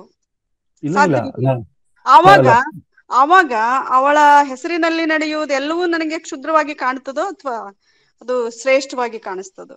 ಇಲ್ಲ, ಅದನ್ನು ಬಹಳ ಫೆಮಿನಿಸಮ್ ಅನ್ನಾಗ್ಲಿ, ಪ್ರಗತಿಪರ ದೃಷ್ಟಿಕೋನವನ್ನಾಗ್ಲಿ ತುಂಬಾ ಶಾರ್ಪ್ ಆಗಿ ಮತ್ತು ಒರಟಾಗಿ ಕೂಡ ಅಪ್ಲೈ ಮಾಡಬಾರ್ದು. ಯಾಕಂದ್ರೆ ಅವು ಮಿಕ್ಸ್ಡ್ ಲೋಕಗಳು. ಅಲ್ಲಿ ನೀವು ಹೇಳ್ತಿರೋಂಗೆ ಹೆಣ್ಣನ್ನು ಅವಳ ದೈಹಿಕ ಬಳಕೆ ಮಾಡಿಕೊಳ್ಳುವಂತಹ ಒಂದು ವ್ಯವಸ್ಥೆ ಇದೆ, ನಾವು ಒಪ್ಪಲಾರದೆ ಇರೋದು. ಆದ್ರೆ ಅಲ್ಲಿ ಲಿಟ್ರೇಚರ್ ಅಲ್ಲಿ ಉದಾಹರಣೆಗೆ ಪರಶುರಾಮ ತನ್ನ ತಾಯಿಗೆ ನನ್ನ ಅಪ್ಪ ಯಾರು ಅಂತ ಕೇಳೋದು, ಮತ್ತೆ ಎಲ್ಲಮ್ಮ ತನ್ನ ಅಪ್ಪನನ್ನು ಕುರಿತು ಆ ಹಾಡು ಏನಿದೆ, ಆ ಇಡೀ ಹಾಡು ಸೂಕ್ಷ್ಮವಾಗಿ ಗಮನಿಸಿದ್ರೆ ಒಬ್ಬ ತಾಯಿ ತನ್ನ ತಾಯ್ತನದ ಹಕ್ಕನ್ನು ಪ್ರತಿಪಾದನೆ ಮಾಡ್ತಿದ್ದಾಳೆ. Because Parashurama is questioning her mother. ಒಂಥರ ಪುರುಷ ಪ್ರಧಾನ ಅಪ್ಪ ಇದ್ರೆ ಮಾತ್ರ ನಂಗೆ ಅಸ್ತಿತ್ವ ಅನ್ನೋ ರೀತಿನಲ್ಲಿ ಪ್ರಶ್ನೆ ಮಾಡ್ತಾ ಇದ್ರೆ, ತಾಯಿ ಆ ಪ್ರಶ್ನೆಗೆಲ್ಲ ತಾಯಿ ಬಹಳ ಇಂಪಾರ್ಟೆಂಟ್ ಅಂತ ಹೇಳ್ತಾಳೆ. ಈ ಹಾಡನ್ನು ನಾವು ಮಿಸ್ ಮಾಡಬಾರ್ದು. ಯಾಕಂದ್ರೆ ಅದರಲ್ಲಿ ತಾಯ್ತನದ ಹಕ್ಕಿನ ಸೊ ಯಾವುದೋ ಕೆಲವು ಭಾಗಗಳಲ್ಲಿ ನಾವು ಇವತ್ತಿಗೂ ಗೌರವಿಸುವ, ಒಪ್ಪುವ ಲಿಟ್ರೇಚರ್ ಇದೆ, ರಿಚುವಲ್ಸ್ ಇದೆ, ಫಿಲಾಸಫಿ ಇದೆ. ಆದ್ರೆ ಇನ್ನೆಲ್ಲೋ ನಾವು ಒಪ್ಪಲಾಗದ ಕೆಲವು ಸಂಗತಿಗಳಿವೆ. ಇದನ್ನ ನಾನು ಕ್ರಿಟಿಕಲ್ ಅನುಸಂಧಾನ ಅಂತ ಕರೀತೀನಿ. ಇದು ಎಲ್ಲಾ ಬಗೆಯ ಪರಂಪರೆಗಳಿಗೂ ಅನ್ವಯವಾಗುವ, ಇಡಿಯಾಗಿ ಸ್ವೀಕಾರ ಮತ್ತು ಇಡಿಯಾಗಿ ನಿರಾಕರಣೆ ಬದಲು ಕ್ರಿಟಿಕಲ್ ಆಗಿ ಎಲ್ಲಿ ನಾವು ಒಪ್ತೀವಿ ಮತ್ತು where we do agri and where we don't agree, ಈ ಒಂದು ಎಚ್ಚರದಲ್ಲೇ ನಾವು ಮಾಡಿದ್ರೆ ಇದು ನನ್ನ ಅಭಿಪ್ರಾಯದಲ್ಲಿ ಪರಂಪರೆಯನ್ನು ಅನುಸಂಧಾನ ಮಾಡೋ ಸರಿಯಾದ ಸಮತೋಲನದ ವಿಧಾನ ಅಂತ ನಾನು ಭಾವಿಸ್ತೀನಿ. ಧನ್ಯವಾದ ಮೇಡಮ್. ಧನ್ಯವಾದಗಳು sir. Thank you madam. Sir, ಒಂದೆರಡು ಚಾಟ್ ಬಾಕ್ಸ್ ಅಲ್ಲಿ ಕೆಲವು ಪ್ರಶ್ನೆಗಳಿವೆ, ಓದಿ. ಸರ್ ಶಬಾನಾ ಶೇಖ್ ಅವ್ರು ಕೇಳ್ತಾ ಇದ್ದಾರೆ, ಮುಸ್ಲಿಂ ಸಮುದಾಯದಲ್ಲಿ ಹೆಣ್ಣು ದೇವರು ಇದ್ದಾರೆ ಅಂತ. ಅದೇ ಕೆಲವು ಯೋಗಿನಿಯರು, ಸೂಫಿಗಳ ತಾಯಂದಿರು, ಅವರಿಗೆ ಬಿಬಿ ನಾನಿ ಅನ್ನೋ ಹೆಸರಿನಲ್ಲಿ ಸುಮಾರು ಒಂದು 50-60 ಜನ ಇದ್ದಾರೆ ಕರ್ನಾಟಕದಲ್ಲಿ. ಕುಡಿಚಿಯಲ್ಲಿದ್ದಾರೆ, ಬಾಬಾ ಬುಡನ್ಗಿರಿಯಲ್ಲಿ ಮಾಮಾ ಜಿಗ್ನಿ ಇದ್ದಾರೆ, ಮಂಗಳೂರಿನ ನೆಹರು ಮೈದಾನದಲ್ಲಿ ಒಬ್ಬ ಬಿಬಿ ನಾನಿ ಅಂತಿದ್ದಾರೆ. ಅವ್ರನ್ನ ಹೆಚ್ಚು ಕಡಿಮೆ ಜನ ಹೇಗೆ ಆರಾಧಿಸ್ತಾರೆ ಅಂದ್ರೆ ಧರ್ಮ ಬೇರೆ, ಆದ್ರೆ ಸಾಮಾಜಿಕ ಪದ್ಧತಿಗಳು ಭಾರತದೇ ಆಗಿರೋದ್ರಿಂದ, ಅಂದ್ರೆ ಆ ತಾಯಿಗೆ ಹರಕೆ ಹೊತ್ತರೆ ಮಕ್ಕಳಾಗ್ತವೆ ಅಂತ ಹೇಳಿ ಬಹಳ ಜನ, ಅಂದ್ರೆ ಬೇರೆ ಎಲ್ಲಮ್ಮನಿಗೆ ಇವನಿಗೆ ರಿಚುವಲ್ಸ್ ಇಲ್ಲದೆ ಇರ್ಬೋದು, ಬಟ್ ಅದನ್ನು ಹೆಣ್ಣು ದೇವತೆ ಅಂತಲೇ ಭಾವಿಸ್ಬಿಟ್ಟಿದ್ದಾರೆ. ಹರಿಹರದಲ್ಲಿ ಮೇರಿಯ ಜಾತ್ರೆ, ಮರಿಯಂ ಯೇಸುವಿನ ತಾಯಿಯ ಜಾತ್ರೆ ಆಲ್ಮೋಸ್ಟ್ ಒಂದು ಕ್ರೈಸ್ತ ಚೌಕಟ್ಟಿನಲ್ಲಿ ನಡೆಯುವ ಒಂದು ಶಾಕ್ತ ಜಾತ್ರೆಯ ಹಾಗೆ ಇದೆ. ಸೊ ಕರ್ನಾಟಕದಲ್ಲಿ ಅನೇಕ ಚರ್ಚ್ಗಳಲ್ಲಿ ಮೇರಿಯರು ಬಹಳ ಇಂಪಾರ್ಟೆಂಟ್ ಆಗಿದ್ದಾರೆ. ಯಾಕೆ ಅಲ್ಲಿ ಕೂಡ ತಾಯ್ತನದ ಹಕ್ಕಿನ ಪ್ರತಿಪಾದನೆ ಆಯಾಮ ಇದೆ ಮೇರಿಗೆ, ಯೇಸು. ಸೊ ಎಲ್ಲೆಲ್ಲಿ ಸಂತಾನದ ಒಂದು ಮಕ್ಕಳ ಆರೋಗ್ಯದ ಪ್ರಶ್ನೆ ಇರ್ತದೋ ಅಲ್ಲೆಲ್ಲ ತಾಯಂದಿರು ತಮ್ಮೂರಿನ ಹೆಣ್ಣು ದೇವತೆಗೆ ನಡ್ಕೊಳ್ಳೋ ಹಾಗೆ ಮೇರಿಗೆ ಅಥವಾ ಈ ಬಿಬಿ ನಾನಿಗೆ, ಕಡೂರಿನಲ್ಲಿ ಕೂಡ ಬಿಬಿ ನಾನಿ ಇದ್ದಾರೆ, ಅವ್ರಿಗೆ ನಡ್ಕೊಳ್ತಾರೆ. ಅದನ್ನ ಒಂದು ಬ್ರಾಡರ್ ಸ್ಪೆಕ್ಟ್ರಮ್ ನಲ್ಲಿ ನಾವು ಶಾಕ್ತ ಅಂತ ಹೆಣ್ಣು ದೇವತೆಗಳು ಅಂತ ಕರಿಬಹುದು. ದೇವತೆಗಳಲ್ಲ, ಅವ್ರ ಯೋಗಿನಿಯರೇ. ಆದ್ರೆ ಯೋಗಿನಿಯರು ನಮ್ಮಲ್ಲಿ ದೇವತೆಗಳಾಗ್ತಾರಲ್ವಾ. ಹಾಗೇನೆ ತಾರಾ ಭಗವತಿ ಆರಾಧನೆ ಬಹಳ ಬಹಳ ವ್ಯಾಪಕವಾಗಿ ಕರ್ನಾಟಕದಲ್ಲಿತ್ತು. ಅದು ಬೌದ್ಧ ಆರಾಧನೆ ಮತ್ತು ಪದ್ಮಾವತಿ ಯಕ್ಷಿ ಜೈನ ಆರಾಧನೆ. ಅಂದ್ರೆ ಬೇರೆ ಬೇರೆ ಧರ್ಮ, ಹುಂಚ, ನರಸಿಂಹರಾಜಪುರದ ಚಿಕ್ಕಮಗಳೂರು ಜಿಲ್ಲೆ ಹುಂಚ, ಅಥವಾ ನಮ್ಮ ಕಮಲ ಬಸದಿ ಬೆಳಗಾವಿ ಪ್ರಸಿದ್ಧ ಪದ್ಮಾವತಿ ಯಕ್ಷಿಯ ಆರಾಧನೆ. ಅಲ್ಲಿ ನೋಡಿದ್ರೆ ಜೈನ ಸವರ್ಣರ ಇಂಪಾರ್ಟೆನ್ಸ್ ಇಲ್ಲ ಅಲ್ಲಿ. ಅಲ್ಲೆಲ್ಲ ಮಹಿಳೆಯರೇ ಹರಕೆ ಹೊರೋರು ಸಂತಾನಕ್ಕಾಗಿ. ಸೊ ಎಲ್ಲೆಲ್ಲಿ ಸಂತಾನದ ಮಕ್ಕಳ ಆರೋಗ್ಯದ, ಗಂಡನ ಆರೋಗ್ಯದ, ಕುಟುಂಬದ ನೆಮ್ಮದಿಯ ಪ್ರಶ್ನೆ ಬರ್ತದೆ, ಅಲ್ಲೆಲ್ಲ ಮಹಿಳೆಯರು ಸಮೀಪದ ಒಂದು ಹೆಣ್ದೇವತೆ, ಅದು ಕ್ರೈಸ್ತವೋ ಇಸ್ಲಾಮೋ ಸೂಫಿನೋ ನೋಡೋದೇ ಇಲ್ಲ, ಭೇದ ಇಲ್ಲದೆ ಎಲ್ಲ ತಾಯಂದಿರು ಅಲ್ಲಿ ಹೋಗೋದನ್ನು ನಾವು ಗಮನಿಸ್ಬೋದು. ಆ ಅರ್ಥದಲ್ಲಿ ಅವರು ಹೆಣ್ದೇವತೆಗಳು. ಯಾರು ಒಬ್ರು ಪ್ರಶ್ನೆ ಕೇಳ್ತಾ ಇದ್ರು, ಇವಾಗ ಕೇಳ್ಬೋದು. ಸರ್ ನಮಸ್ತೆ. ಸರ್ ರವಿ ಹೇಳಿ. ರವಿ ಹೇಳಿ ಸರ್. ಹೆಣ್ಣು ದೇವತೆಗಳು ಆಕ್ಚುಲಿ ತುಂಬಾ ಬಹು ವ್ಯಾಪಕವಾಗಿರುವಂತದ್ದು, ಸ್ಥಳೀಯವಾಗಿ ಮತ್ತೆ ಸ್ಥಳೀಯ ಎಲ್ಲ ಪ್ರದೇಶಗಳಲ್ಲೂ ಕೂಡ ಕಂಡು ಬರುವಂತವ್ರು. ಮತ್ತೆ ಇದೊಂದು ದೊಡ್ಡದಾಗಿರುವಂತ ಒಂದು ಪರಂಪರೆ ಇದುವರೆಗೂ ಕೂಡ ನಡ್ಕೊಂಡು ಬಂದಿದೆ. ಮತ್ತೆ ಅದಕ್ಕೆ ಅಖಿಲ ಭಾರತ ವ್ಯಾಪ್ತಿನೂ ಕೂಡ ಇದೆ ಅಂತ ಹೇಳಿದ್ರಿ, ಮತ್ತೆ ನಾವು ಕೂಡ ಕಾಣ್ತಾ ಇದ್ದೀವಿ.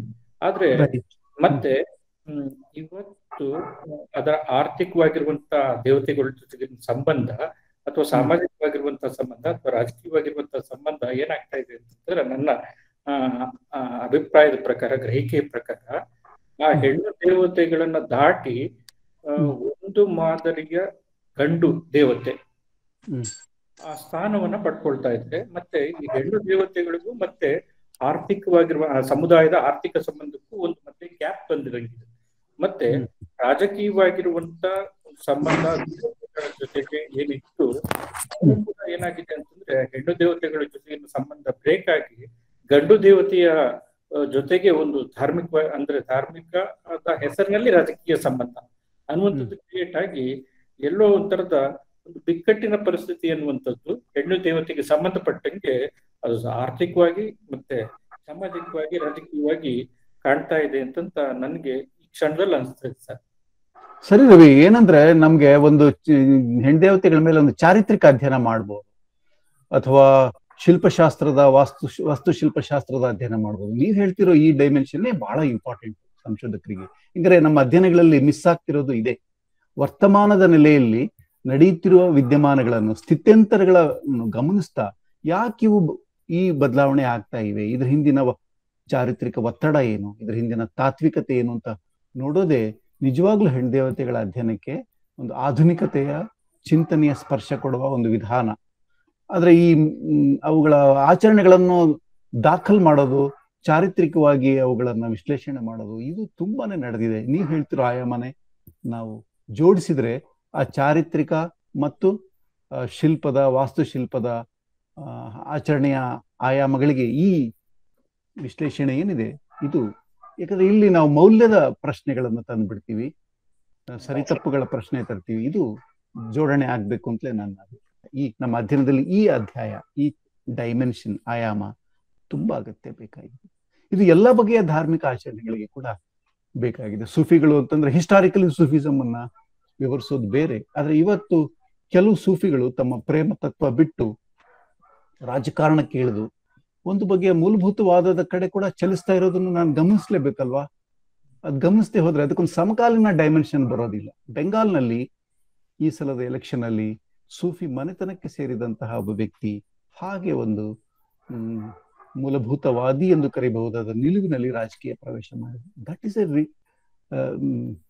Contemporary dimension occurring to Sufism. ಅದನ್ನು ನಾನು ಜೋಡಿಸ್ಲೇಬೇಕು. ಇದು ಎಲ್ಲ ಅಧ್ಯಯನಗಳಿಗೆ ನಡಿಬೇಕು ಅಂತ ನಾನು ಎಲ್ಲಾ ಪಂಥಗಳ ಮೇಲೆ, ನಾಥ, ಸೂಫಿ, ಶಾಕ್ತ, ನಾಥ ಪಂಥದಲ್ಲಿ ಎಷ್ಟೊಂದು ದೊಡ್ಡ ಫಿಲಾಸಫಿ ಇದೆ. ಆದ್ರೆ ಆ ನಾಥ ಪಂಥದ ಕೆಲವರು ರಾಜಕಾರಣಕ್ಕೆ ಪ್ರವೇಶ ಪಡೆದು ಅದು ಬೇರೆ ಆಯಾಮ ಪಡಿತಾ ಇದೆ. ಅದನ್ನು ನಾವು ಗಮನಿಸ್ಬೇಕು.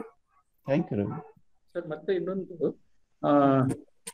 ಬಾಗ್ದಾದ್ನ ರಾಬಿಯಾ ಅಲ್ ಬಸ್ರಾ ಏನು ತೋರಿಸೋದು, ತಂದೆ ಆಗಿರುವಂತ ಒಂದು ಸ್ವಂತಿಕೆಯನ್ನ ಆಕೆ ತೋರ್ಸೋದಲ್ಲ.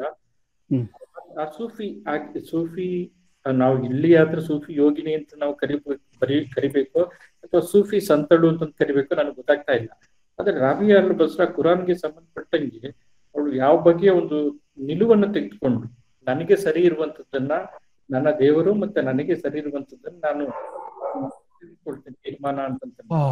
ಅದು ಹೆಣ್ದೇವತೆ ಚರ್ಚೆನಲ್ಲಿ ಬರೋದಿಲ್ಲ ಇನ್ಫ್ಯಾಕ್ಟ್. ಯಾಕಂದ್ರೆ ಅಲ್ಲಿ ನಮ್ಮ ಭಾರತದಲ್ಲಿ ಸೂಫಿ ಯೋಗಿನಿಯರನ್ನ ಹೆಣ್ದೇವತೆ ಹಾಗೆ ಯೋಗಿನಿ ಮತ್ತು ದಾರ್ಶನಿಕಳು. ಅವಳು ಶಿ ವಾಸ್ ಎ ಫಿಲಾಸಫರ್.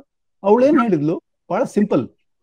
ಮೂಲಭೂತವಾಗಿ ಎಲ್ಲಾ ಧರ್ಮಗಳು ದೇವರ ಭಯವನ್ನ, ನರಕದ ಭಯವನ್ನ ಹುಟ್ಟಿಸಿ ಮತ್ತು ಸ್ವರ್ಗದ ಆಮಿಷ ಮತ್ತು ಆಸೆಗಳನ್ನು ಹುಟ್ಟಿಸಿ ಜನರನ್ನು ಧಾರ್ಮಿಕರನ್ನಾಗಿ ಮಾಡುತ್ತವೆ. ಅದಲ್ಲ ನಿಜವಾದ ಹಾದಿ, ಪ್ರೇಮದ ಹಾದಿ. ಪ್ರೇಮ, ನಾವು ದೇವರನ್ನು ಪ್ರೀತಿ ಮಾಡಬೇಕು ಮತ್ತು ಮನುಷ್ಯರನ್ನು ಮತ್ತು ಚರಾಚರದಲ್ಲಿರುವ ಎಲ್ಲವನ್ನೂ ಪ್ರೀತಿ ಮಾಡುವ ಮೂಲಕ. ಇಷ್ಕೆ ಹಕೀಕಿ ಅಂತ ಕರೀತಾರೆ. ಇಷ್ಕ್ ಅಂದ್ರೆ ಲವ್, ಹಕೀಕಿ ಅಂದ್ರೆ ಒಂದು ದೈವಿಕತೆ, ಒಂದು ದೈವಿಕ ಪ್ರೇಮ. ಒಂದ್ಸಲ ನಿಮ್ಗೆ ಬಂದ್ರೆ ದೇವರನ್ನು ಪ್ರೇಮ ರೂಪದಲ್ಲಿ ನೀವು ಕಾಣಕ್ ಶುರು ಮಾಡಿದ್ರೆ ನಿಮ್ಮ ಎದುರುಗಡೆ ಇರೋ ಮನುಷ್ಯರನ್ನು ನೀವು ಪ್ರೀತಿಸ್ತೀರಿ, ದ್ವೇಷ ಮಾಡೋದೇ ಇಲ್ಲ. ಆ ಒಂದು ಪ್ರೇಮ ತತ್ವವನ್ನು ಮಂಡಿಸಿದ ದಾರ್ಶನಿಕಳವಳು. ಅವಳನ್ನು ಸ್ತ್ರೀ ದೇವತೆ ಚರ್ಚಿನಲ್ಲಿ ನಾವು ತರಬೇಕಾಗಿಲ್ಲ. Okay, let's go to the next question.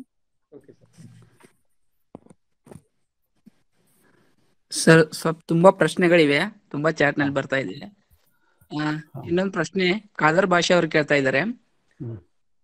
ಅವಧೂತ ಪರಂಪರೆಯವರಾದ ಚಿದಾನಂದ ಅವಧೂತರು ದೇವಿ ನೆಲದಲ್ಲೇ ನಿಂತು ದೇವಿ ಪುರಾಣವನ್ನು ರಚಿಸಿ ಅವಳನ್ನು ವರ್ಣಿಸುತ್ತಾರೆ. ಜೊತೆಗೆ ಅವರದೇ ಕೃತಿಯಾದ ಜ್ಞಾನ ಸಿಂಧುವಿನಲ್ಲಿ ಹೆಣ್ಣನ್ನು ತುಚ್ಛವಾಗಿ ಕಾಣುವುದನ್ನು ಹೇಗೆ ಅರ್ಥೈಸಿಕೊಳ್ಳಬೇಕು? ಅಂದ್ರೆ ಇವೆರಡೂ ವೈರುಧ್ಯಗಳು. ಅಂದ್ರೆ ನಮ್ಮಲ್ಲಿ ಯತಿ ಪರಂಪರೆ ಅಂತ ಏನಿದೆ, ಆ ಯತಿ ಪರಂಪರೆನಲ್ಲಿ ಸಾಮಾನ್ಯವಾಗಿ ಅದು ಚೂರು ಗಂಡು ಪ್ರಧಾನ. ಅದು ಅಂದ್ರೆ ಸಂಸಾರ, ಈ ಲೌಕಿಕ, ಹೆಣ್ಣು, ಸಾಧನೆಗೆ, ಸಾಧಕರಿಗೆ ಅಡ್ಡಿ ಎನ್ನುವ ಒಂದು ಧೋರಣೆ ಬೌದ್ಧ ಯತಿ ಪರಂಪರೆಯಲ್ಲೂ ಇದೆ, ಸೂಫಿಗಳಲ್ಲಿಯೂ ಇದೆ, ಮತ್ತು ಉಳಿದ ಎಲ್ಲಾ ಯತಿ ಪರಂಪರೆಗಳಲ್ಲಿ ಬ್ರಹ್ಮಚರ್ಯ ಮತ್ತು ಸನ್ಯಾಸವನ್ನು ಪ್ರತಿಪಾದಿಸುವ ಎಲ್ಲ ಯತಿ ಪಂಥಗಳು, ಸನ್ಯಾಸ ಪಂಥಗಳು ಹೆಣ್ಣನ್ನು, ಸಂಸಾರವನ್ನು, ಮಕ್ಕಳನ್ನು, ಕುಟುಂಬವನ್ನು, ಪ್ರಾಪಂಚಿಕತೆಯನ್ನು ಸ್ವಲ್ಪ ಮಟ್ಟಿಗೆ ತುಚ್ಛೀಕರಿಸ್ತವೆ. ಆ ಆಯಾಮ ಅವರ ಜ್ಞಾನ ಸಿಂಧುವಿನಲ್ಲಿ ಇದೆ. ಅದನ್ನು ಬಹಳ ಉಗ್ರವಾಗಿಯೇ ಪ್ರತಿಪಾದನೆ ಮಾಡ್ತಾರೆ. ಆದ್ರೆ ಹೆಣ್ಣು ದೇವಿಯ ರೂಪದಲ್ಲಿ ಅವಳು ಶಕ್ತಿಯ ಚೈತನ್ಯ ಅಂತ ಹೇಳ್ತಾರೆ. ಈ ವೈರುಧ್ಯ ತುಂಬ ಕಡೆ ಇರೋದು. ನೀವು ಪ್ರಗತಿಪರ ಅಂತ ಕರೆಯಬಹುದಾದ ಅನೇಕ ಚಿಂತಕರಲ್ಲಿ ಕೂಡ ಈ ವೈರುಧ್ಯವನ್ನು ನಾವು ನೋಡಬಹುದು. ಅವರು ಒಟ್ಟಾರೆ ಆಲೋಚನೆ ಕ್ರಮ ಪ್ರಗತಿಪರ ಎನ್ನುವ ಹಾಗೆ ಇರ್ತದೆ. ಆದ್ರೆ ಮಹಿಳೆಯರನ್ನು ಕಾಣಿಸುವ ವಿಧಾನದಲ್ಲಿ ಅನೇಕ ಆಧುನಿಕ ಲೇಖಕರು ಕೂಡ ಅಷ್ಟೊಂದು ಸ್ಪೇಸ್ ಅನ್ನ ತಮ್ಮ ಕೃತಿಗಳಲ್ಲಿ ಕ್ರಿಯೇಟ್ ಮಾಡೋದಿಲ್ಲ. ಅನುಕೃತಿಯವ್ರ ಬಗ್ಗೆ ಮಹಿಳೆಯರು ಈ ಪ್ರಶ್ನೆಯನ್ನು ಕೇಳಿದ್ದಾರೆ, ಯಾಕೆ ನಿಮ್ಮ ಕಾದಂಬರಿಗಳಲ್ಲಿ ಮಹಿಳೆ ಒಂದು ದೊಡ್ಡ ಸ್ಪೇಸ್ ಅನ್ನು ಪಡೆಯೋದಿಲ್ಲ?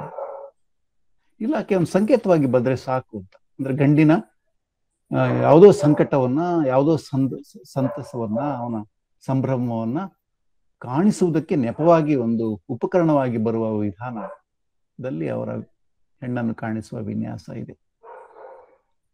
ಈ ಪ್ರಾಬ್ಲಮ್ ಒಂದೊಮ್ಮೆ ದೈವಿಕ ನೆಲೆಯಲ್ಲಿ ಆರಾಧಿಸುವ ಮತ್ತು ಸಾಮಾಜಿಕ ನೆಲೆಯಲ್ಲಿ ಸಂಶಯಿಸುವ ಸ್ತ್ರೀ ಶಂಕೆ ಭಾರತದ ಇನ್ಕ್ಲೂಡಿಂಗ್ ಸೂಫಿ ಎಲ್ಲ ಸನ್ಯಾಸ ಪ್ರಧಾನ ಪಂಥಗಳಲ್ಲಿ ಪ್ರಧಾನವಾಗಿದೆ. ಈ ಕಾಂಟ್ರಡಿಕ್ಷನ್ ನಾವು ಆಧುನಿಕ ಲೇಖಕರ ಮಟ್ಟಿಗೂ ವಿಸ್ತರಿಸಬಹುದು.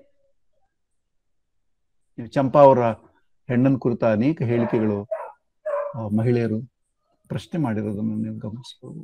ಕನ್ನಡದ ಎಲ್ಲ ಬಹಳ ದೊಡ್ಡ ದೊಡ್ಡ ಕುವೆಂಪು ಅವರ ಮನೆ ಮನೆಯ ತಪಸ್ವಿನಿ ಪದ್ಯವನ್ನು ಸ್ತ್ರೀ ಸಂವೇದನೆಯರು ಎಲ್ಲರೂ ಕೂಡ ಪ್ರಶ್ನೆ ಮಾಡಿರೋದನ್ನು ನಾವು ಗಮನಿಸಬಹುದು.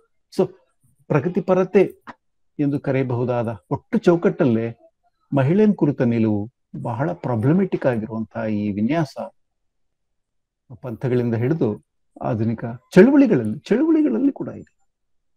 ನಮ್ಮ ಬಹಳಷ್ಟು ಎಡಪಂಥೀಯ ಅಥವಾ ಸಮಾಜವನ್ನು ವಿಮೋಚನೆ ಮಾಡುವ ಚಳುವಳಿಗಳು ಮಹಿಳೆಯರನ್ನು ಕುರಿತ ಅವರ ಧೋರಣೆಯನ್ನು ಬಹಳ ಪ್ರಶ್ನೆ ಮಾಡಲಾಗಿದೆ.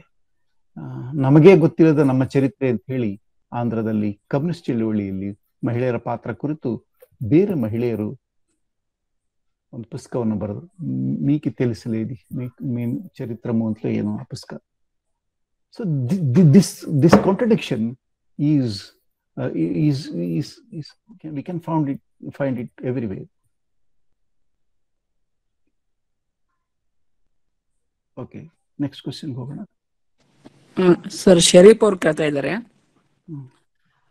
ಪೌರಾಣಿಕ ಪಾತ್ರಗಳನ್ನು ಆಧುನಿಕ ಕವಿತ್ರಿಯರು ಮತ್ತು ವಿಮರ್ಶಕರು ಒಪ್ಪುವಲ್ಲಿ ಮುರಿದು ಕಟ್ಟುವ ದೃಷ್ಟಿಕೋನ ಹೊಂದಿದ್ದಾರೆ.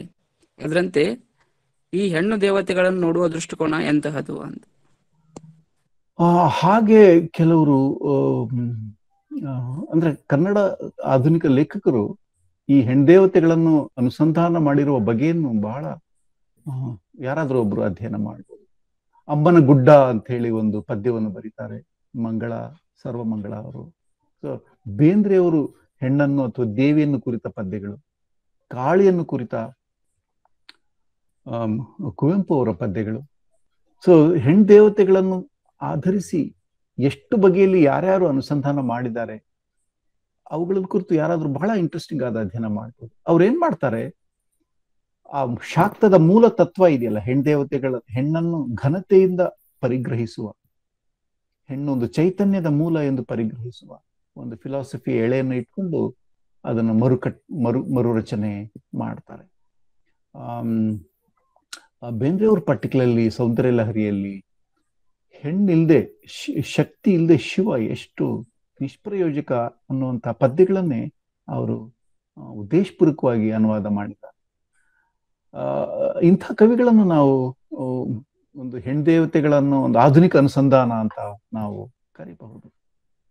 ಆದ್ರೆ ನಿಜವಾಗ್ಲೂ ನಮ್ಮ ಮಹಿಳೆಯರು ಅಥವಾ ಅನೇಕ ಸ್ತ್ರೀ ಸಂವೇದನೆ ಉಳ್ಳವರು ಬೇರೆ ಬೇರೆ ಮಹಿಳೆಯರನ್ನು ಹೆಣ್ದೇವತೆಗಳನ್ನಾಗಿ ಕಲ್ಪಿಸ್ಕೊಂಡ್ಬಿಟ್ಟಿದ್ದಾರೆ. ಉದಾಹರಣೆಗೆ ದ್ರೌಪದಿಯನ್ನು, ಅಮೃತಮತಿಯನ್ನು, ತನ್ನ ಮಗನ ತಾಯ್ತನದ ಹಕ್ಕನ್ನು ಪ್ರತಿಪಾದಿಸುವ ಜಾಬಾಲಿಯನ್ನು.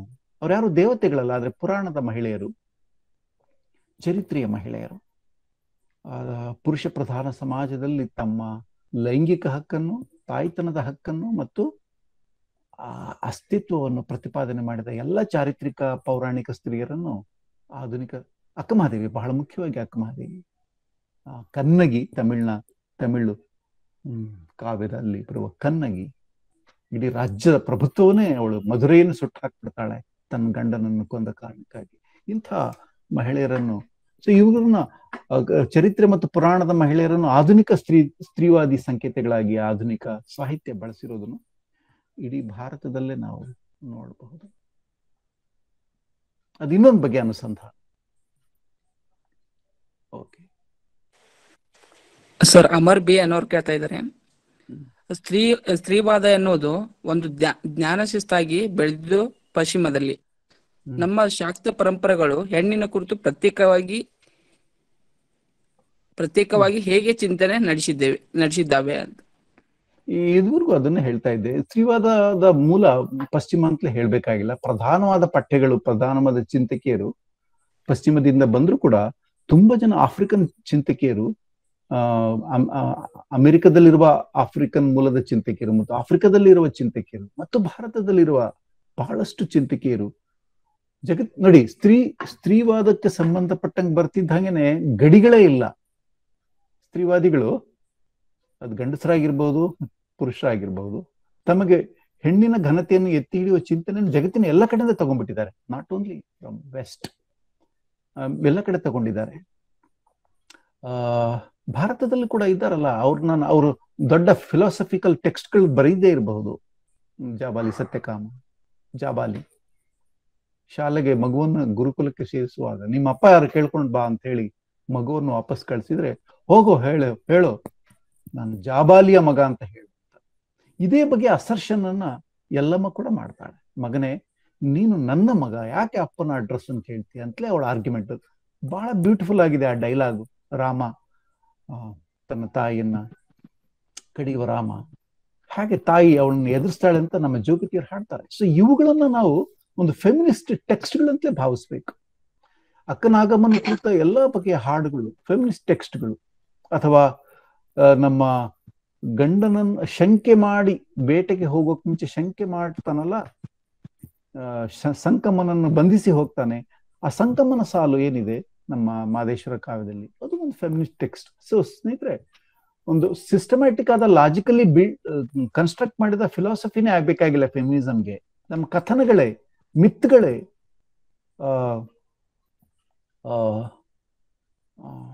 ಫೆಮಿನಿಸಮ್ ಅನ್ನ ಹೇಳ್ತಾ ಇದ್ದಾರೆ.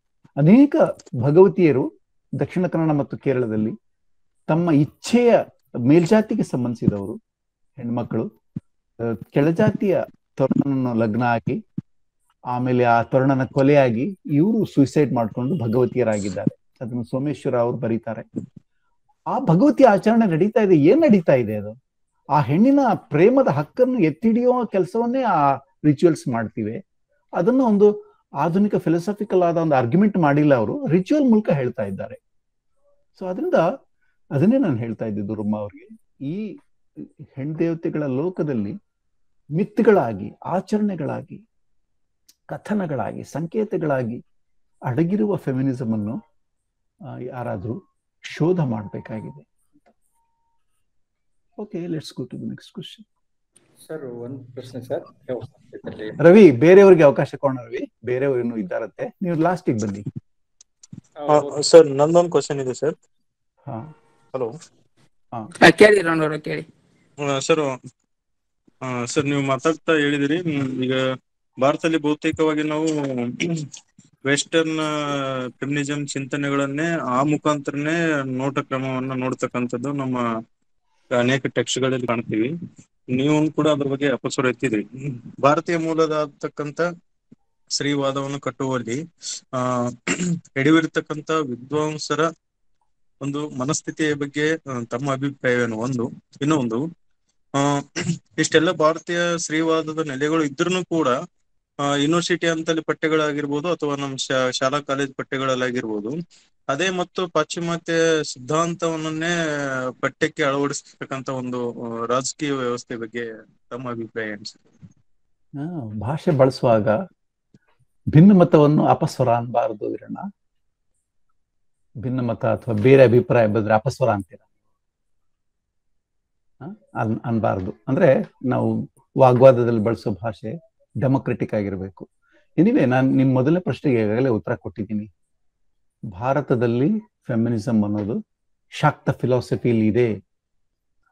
ನೀವು ಅನೇಕ ಪಠ್ಯಗಳು ನೋಡ್ಬೋದು. ಉದಾಹರಣೆಗೆ ನಮ್ಮ ಹಂಪಿಯಲ್ಲೇ ಎಡಿಟ್ ಆದಂತಹ ಮಾಧವ ಸಾಯಣ ಅವರ ಸರ್ವದರ್ಶನ ಸಂಗ್ರಹದಲ್ಲಿ ಶಾಕ್ತ ಫಿಲಾಸಫಿ ಇದೆ. ಬಹಳ ಬ್ಯೂಟಿಫುಲ್ ಆಗಿ ಅನೇಕ ಪಠ್ಯಗಳು ಸಂಸ್ಕೃತದಲ್ಲಿವೆ, ಬೇರೆ ಬೇರೆ ಭಾಷೆಗಳಲ್ಲಿವೆ. ಅಲ್ಲಿ ಹೆಣ್ಣು ಯಾಕೆ ಇಂಪಾರ್ಟೆಂಟ್ ಅನ್ನೋದನ್ನ ಬಹಳ ಅದ್ಭುತವಾಗಿ ಫಿಲಾಸಫಿಕಲ್ ಆಗಿ ಆರ್ಗ್ಯೂ ಮಾಡಿರುವ ಟೆಕ್ಸ್ಟ್ಗಳು ಇವೆ. ಹೆಣ್ದೇವತೆಗಳ ಲೋಕದಲ್ಲಿ ಇದೇ ಆರ್ಗ್ಯುಮೆಂಟು, ಇದೇ ಫಿಲಾಸಫಿ, ಆಚರಣೆ, ಸಂಕೇತ, ಹಾಡುಗಳ ರೂಪದಲ್ಲಿ ಇದೆ. ಇದನ್ನು ನಾನು ಭಾರತೀಯ ಪರಂಪರೆ ಸೃಷ್ಟಿ ಮಾಡಿದ ಫೆಮಿನಿಸಮ್ ಅಂತ ಕರೀತೇನೆ. ಸೊ ನಾವು ಪಶ್ಚಿಮ, ಯುರೋಪು, ಭಾರತ ಅಂತ ಭೇದ ಮಾಡಬಾರ್ದು ಅಂತ ನನ್ನ ಅಭಿಪ್ರಾಯ. ಯಾಕಂದ್ರೆ ಹೆಣ್ಣು ಎಲ್ಲಿದ್ರು ಹೆಣ್ಣೆ ಅಲ್ವಾ. ಸೊ ನಮ್ಮ ಪಠ್ಯಗಳಲ್ಲಿ, ವಿಶ್ವವಿದ್ಯಾಲಯದ ಪಠ್ಯಗಳಲ್ಲಿ ಪಶ್ಚಿಮದ ಟೆಕ್ಸ್ಟ್ಗಳನ್ನು, ಕೇಟ್ ಮಿಲೆಟ್ ಅನ್ನು ಅಥವಾ ಸಿಮನ್ ದಿ ಬೋವನ್ನು ಇಡೋದು ತಪ್ಪಲ್ಲ, ಆದ್ರೆ ಇದನ್ನು ಇಡಬೇಕು. ಇದನ್ನು ನಮ್ಮ ಈ ಪಠ್ಯವನ್ನು, ನಾನಾದ್ರೆ ಎಲ್ಲಮ್ಮ ಪರಶುರಾಮನ ಜೊತೆಗೆ ವಾಗ್ವಾದ ಮಾಡೋ ಹಾಡನ್ನ ಇಡ್ತೇನೆ. ಅದು ನಮ್ಮ ಕಲ್ಚರ್ ಕ್ರಿಯೇಟ್ ಮಾಡಿದ ಒಂದು ಫೆಮಿನಿಸ್ಟ್ ಟೆಕ್ಸ್ಟ್. ಅಥವಾ ಬೇರೆ ದ್ರೌಪದಿಯ ಆರ್ಗ್ಯುಮೆಂಟ್ ಇದೆಯಲ್ಲ, ಮಹಾಭಾರತದಲ್ಲೇ ಆಗಲಿ, ಕುಮಾರವ್ಯಾಸ ಭಾರತದಲ್ಲೇ ಆಗಲಿ, ನನ್ನ ಅನುಮತಿ ಇಲ್ಲದೆ, ನನಗೆ ಒಪ್ಪಿಗೆ ಇಲ್ಲದೆ ನೀವು ಹೇಗೆ ದ್ಯೂತಕ್ಕೆ ನನ್ನನ್ನು ಒಡ್ಡಿದ್ರಿ ಒಂದು ವಸ್ತುವಾಗಿ ಅಂತ ಅವಳು ಮಾಡೋ ಆರ್ಗ್ಯುಮೆಂಟ್ ಇದೆಯಲ್ಲ, ಬಹಳ ಇಂಪಾರ್ಟೆಂಟ್ ಆದ ಆರ್ಗ್ಯುಮೆಂಟ್. ಅಂತ ಪಠ್ಯಗಳನ್ನು ನಾವು, ನನ್ನ ಅಭಿಪ್ರಾಯದಲ್ಲಿ ಇಡ್ಲಾಗಿದೆ. ಅದು ಅಂತ ಪಠ್ಯಗಳನ್ನು ಬೇಕಾದಷ್ಟು ಇಡ್ಲಾಗಿದೆ. ನಾವು ಹುಡುಗಿರೇ ಹೀಗೆ ಪದ್ಯ ಪ್ರತಿಭಾ ನಂದಕುಮಾರ್ ಇಟ್ರೆ ಅದು ಫೆಮಿನಿಸ್ಟ್ ಟೆಕ್ಸ್ಟೇ ಸರ್. ಅದು ಫೆಮಿನಿಸ್ಟ್ ಟೆಕ್ಸ್ಟೇ. ನಾನು 5 ಐದಿಯರ ಮಗ ಅಂತ ಹೇಳಿ ನಾನು ಅಂತಂದು ಪದ್ಯ ಇದೆ. ವಿಶ್ವಮಾತೆ, ಭೂಮಾತೆ, ಭಾರತ ಮಾತೆ, ಕನ್ನಡ ಮಾತೆ ಮತ್ತು ಅಂಬಿಕೆ, ಈ 5 ತಾಯಂದಿರ ಮಗ ನಾನು ಅಂತ ಆ ಪದ್ಯವನ್ನ ಪಠ್ಯಕ್ಕಿಟ್ರೆ ಇಂಡಿಯನ್ ಫೆಮಿನಿಸಮ್ನೇ ಇಟ್ಟಂಗಪ್ಪ. ಅದರಿಂದ ವಿಶ್ವವಿದ್ಯಾಲಯಗಳಲ್ಲಿ ಅದಿಲ್ಲ ಅಂತ ನಾನು ಹೇಳಾರೆ. ಇದೇ ಬೇರೆ ಬೇರೆ ಥರದಲ್ಲಿ ಫೆಮಿನಿಸ್ಟ್ ಟೆಕ್ಸ್ಟ್ಗಳು ಬಂದ್ಬಿಟ್ಟಿವೆ. ನೀವು ಗೀತಾ ನಾಗಭೂಷಣ ಅವರ ಬದುಕು ಕಾದಂಬರಿ ಟೆಕ್ಸ್ಟ್ ಇಟ್ಟರೆ ಅದು ಇಂಡಿಯನ್ ಫೆಮಿನಿಸಮ್ನ ಇದೆ. ಅದು ಹಾಗೆ ಮಹಿಳಾ ಸಂವೇದನೆಯನ್ನು ವ್ಯಕ್ತಪಡಿಸುವ ಎಷ್ಟೊಂದು ಪಠ್ಯಗಳು, ಎಷ್ಟೊಂದು ನಾಟಕಗಳು, ಹಾಡುಗಳು ನಮ್ಮ ಟೆಕ್ಸ್ಟಲ್ಲಿ ಇವೆ. ಆರ್ಗ್ಯುಮೆಂಟ್ ರೂಪದಲ್ಲಿ ಕೂಡ ಇಡಬೇಕಾಗಿದೆ. ಬೇಕಾದಷ್ಟು ಚಿಂತಕಿಯರು ಮಾಡಿರೋದನ್ನು ಇಡಬೇಕಾಗಿದೆ. ಅದರಿಂದ ನಮಗೆ ಬೇಕಾದ್ದು ನಮ್ಮ ಬದುಕನ್ನು ಸಮೃದ್ಧಗೊಳಿಸುವ, ಆರೋಗ್ಯಗೊಳಿಸುವ, ನಮ್ಮ ಸಮಾಜವನ್ನು ಆರೋಗ್ಯಕರವಾಗಿ ಕಟ್ಟುವ ಚಿಂತನೆಗಳು ಪಶ್ಚಿಮ ಪೂರ್ವ ಅಂತ ಭೇದ ಮಾಡಬೇಕಾಗಿಲ್ಲ. ಆದರೆ ಇಂಡಿಯನ್ ವರ್ಷನ್ ಆಫ್ ಫೆಮಿನಿಸ್ಟ್ ಟೆಕ್ಸ್ಟ್ಗಳನ್ನು ಹುಡುಕಿ ನಾವು ಮುಂದಿನ ದಿನಗಳಲ್ಲಿ ಹೆಚ್ಚು ನಮ್ಮ ವಿದ್ಯಾರ್ಥಿಗಳಿಗೆ ಕೊಡಬೇಕು ಅಂತ ನಾನು ನಿಮ್ಮ ಮಾತನ್ನು ಒಪ್ತೇನೆ. ಓಕೆ. ಇಲ್ಲ ಸರ್, ನಾನು ನನ್ನ ಮಾತಿನಲ್ಲಿ ಭೇದ ಅಂತ ಏಸಿಂದಿಲ್ಲ. ಅದನ್ನೇ ಅಪ್ಪಿಕೊಳ್ಳತಕ್ಕಂತ ಒಂದು ಮನಸ್ಥಿತಿ ಇದೆಯಲ್ಲ, ಅದ್ರ ಬಗ್ಗೆ ನನಗೆ ಸ್ವಲ್ಪ ಭಿನ್ನಾಭಿಪ್ರಾಯ ಇದೆ ಅಷ್ಟೇ. ಅದೇ ನಿಮ್ಮ ತಲೆಮಾರಿನಲ್ಲಿ ಮುಂದಿನ ದಿನಗಳಲ್ಲಿ ಅದು ಬದಲಾವಣೆ ಆಗ್ಬೇಕು. ಅಂದ್ರೆ ನಾವು ನಮ್ಮ ಪರಂಪರೆಯಲ್ಲಿ ಹುಡುಕ್ಬೇಕು, ದ ಬೆಸ್ಟ್ ಟೆಕ್ಸ್ಟ್ಗಳನ್ನ, ಬೆಸ್ಟ್ ಫಿಲಾಸಫಿಗಳನ್ನು ಹುಡುಕಿ ಇಡಬೇಕು. ಹಾಗೆ ಜನರಲೈಸ್ ಮಾಡೋಕ್ಕಾಗಲ್ಲ, ಯಾಕಂದ್ರೆ ನಮ್ಗೆ ಎಷ್ಟು ಯೂನಿವರ್ಸಿಟಿಗಳ ಸಿಲೆಬಸ್ ಬಗ್ಗೆ ಗೊತ್ತಿದೆ. You cannot generalise. ಇಡೀ ಭಾರತದ ವಿಶ್ವವಿದ್ಯಾಲಯಗಳಲ್ಲಿ ಪಶ್ಚಿಮ ಓರಿಯೆಂಟೆಡ್ ಆದ ಟೆಕ್ಸ್ಟ್ಗಳಿವೆ ಅಂತ ಹೇಳಕ್ಕಾಗಲ್ಲ. ನಮ್ಮ ಎಲ್ಲ ಜನಪದ ಕಥೆಗಳು, ದಯಮಾಡಿ ಮ್ಯೂಟ್ ಮಾಡ್ಕೊಳ್ಳಿ ನಾನು ಮಾತಾಡುವಾಗ. ರಾಮಾನುಜನ್ ಅವರ ಭಕ್ತಿ ಮೇಲೆ, ಹೆಣ್ಣಿನ ಭಕ್ತಿ ಮೇಲೆ ಬರೆದಿರುವ ಅದ್ಭುತವಾದ ಲೇಖನ ಇದೆ. ಅದನ್ನು ಇಟ್ಟರೆ ಅದು ಹೇಗೆ ಭಕ್ತಿ ಪಂಥದಲ್ಲಿ ಅಕ್ಕ, ಆಂಡಾಳ್ ಮತ್ತು ಮೀರಾ ಇವರನ್ನು ಕುರಿತು ಬರೆದ ಲೇಖನಗಳಲ್ಲಿ a kind of Indian feminism is there. ಅದರಿಂದ ನೀವು ಅಕ್ಕನ ವಚನ ಇಟ್ಟರೆ ಇಂಡಿಯನ್ ಫೆಮಿನಿಸಮ್ ಇಟ್ಟಂಗೆ ಅಲ್ವಾ? ಸೊ ಯಾವುದೋ ಒಂದು ವಿಶ್ವವಿದ್ಯಾಲಯ ಇಟ್ಕೊಂಡು ನಾವು ಎಲ್ಲ ವಿಶ್ವವಿದ್ಯಾಲಯಗಳ ಬಗ್ಗೆ ಜನರಲೈಸ್ ಮಾಡೋಕ್ಕಾಗಲ್ಲ. ನನ್ನ ಪ್ರಕಾರ ಜೆಂಡರ್ ಸೆನ್ಸಿಟಿವಿಟಿ ವಿಷಯದಲ್ಲಿ ನಮ್ಮ ಸಿಲೆಬಸ್ ಇನ್ನೂ ಬೇಕಾದಷ್ಟು ದೂರ ಹೋಗ್ಬೇಕಾಗಿದೆ.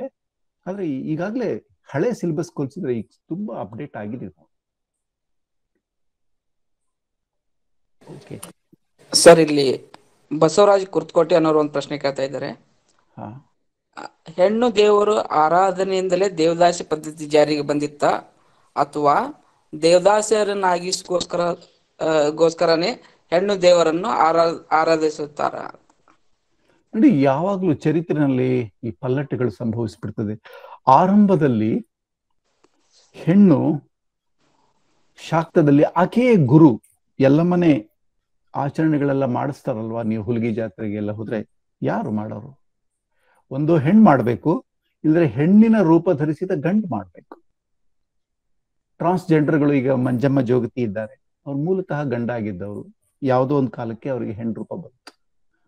ಸೊ ಹಾಗೆ ದೇವಿ ಆರಾಧನೆ ಮಾಡಿದ್ರೆ ಒಂದು ಹೆಣ್ಣಾಗಿರ್ಬೇಕು, ಇಲ್ಲದ್ರೆ ಹೆಣ್ಣಿನ ರೂಪಾಂತರ ಪಡೆದ ಗಂಡಾಗಿರ್ಬೇಕು ಅನ್ನೋದೇ ಹೆಣ್ಣಿಗೆ ಇಂಪಾರ್ಟೆನ್ಸ್ ತೋರಿಸ್ತಾ ಇದೆ. ಅಂದ್ರೆ ಆರಂಭದಲ್ಲಿ ಅದು ಸ್ತ್ರೀ ಗುರುಪಂಥದ ಒಂದು ಲಕ್ಷಣ. ಆದ್ರೆ ನಮ್ಮ ಸಮಾಜದಲ್ಲಿ ಅದು ಆ ಪದ್ಧತಿ ಹೀಗೆ ಒಂದು ಒಂದು ಬೇರೆ ಡೈಮೆನ್ಷನ್ ಅನ್ನು ಪಡ್ಕೊಂಡ್ಬಿಡ್ತು. ನೀವು ಪ್ರಾಚೀನ ಕಲ್ಚರ್ಗೆ ಹೋದ್ರೆ ಅಲ್ಲಿ ಈ ಬಗೆಯ ದೇವದಾಸಿಯರಿಗೆ ತುಂಬಾ ಇಂಪಾರ್ಟೆನ್ಸ್ ಇತ್ತು. ಅವರ ಬಹುಶಃ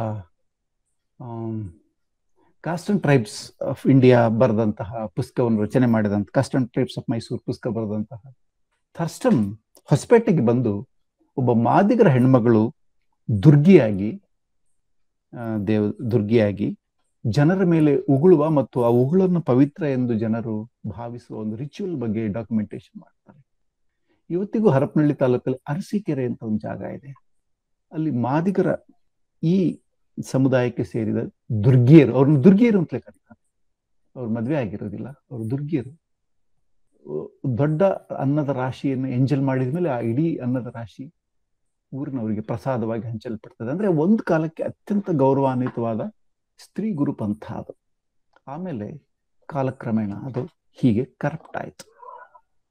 ಸೊ ಚಾರಿತ್ರಿಕವಾಗಿ ನೋಡ್ಬೇಕು ನಾವು ಇದನ್ನ. ಒಪ್ಕೋಬೇಕು ಅಂತಲ್ಲ, ಈಗ ಆಗಿರೋ ಬದಲಾವಣೆ ಒಪ್ಕೋಬೇಕು ಅಂತಲ್ಲ, ಆದ್ರೆ ಚಾರಿತ್ರಿಕವಾಗಿ ಒಂದು ಕಾಲಕ್ಕೆ ಅದು ಅತ್ಯಂತ ಸಮಾಜದಲ್ಲಿ ಮಾನ್ಯತೆ ಪಡೆದಂತಹ ಒಂದು ಗುರುಪಂಥ ಆಗಿತ್ತು.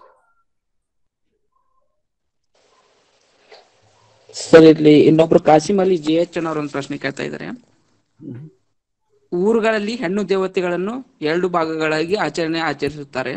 ಒಂದು ಗ್ರಾಮ ದೇವತೆ ಹಾಗೂ ಕೇರಿ ದೇವತೆ ಎಂದು ಈ ಕಾರಣದಿಂದಲೇ ನಾವು ಆದಿಮ ಸಂಸ್ಕೃತಿಯು ಸ್ವತಂತ್ರ ಸಲುವಾಗಿ ಹೋರಾಡುತ್ತಲೇ ಇನ್ನೂ ಹೆಣಗಾಡುತ್ತಲೇ ಇದೆ. ಇದಕ್ಕೆ ತಾವೇ ತಮ್ಮ ಆಲೋಚನೆಯಲ್ಲಿ ಕೋಣ ಪ್ರಸಂಗ ಹೇಳಿದ್ದೀರಿ.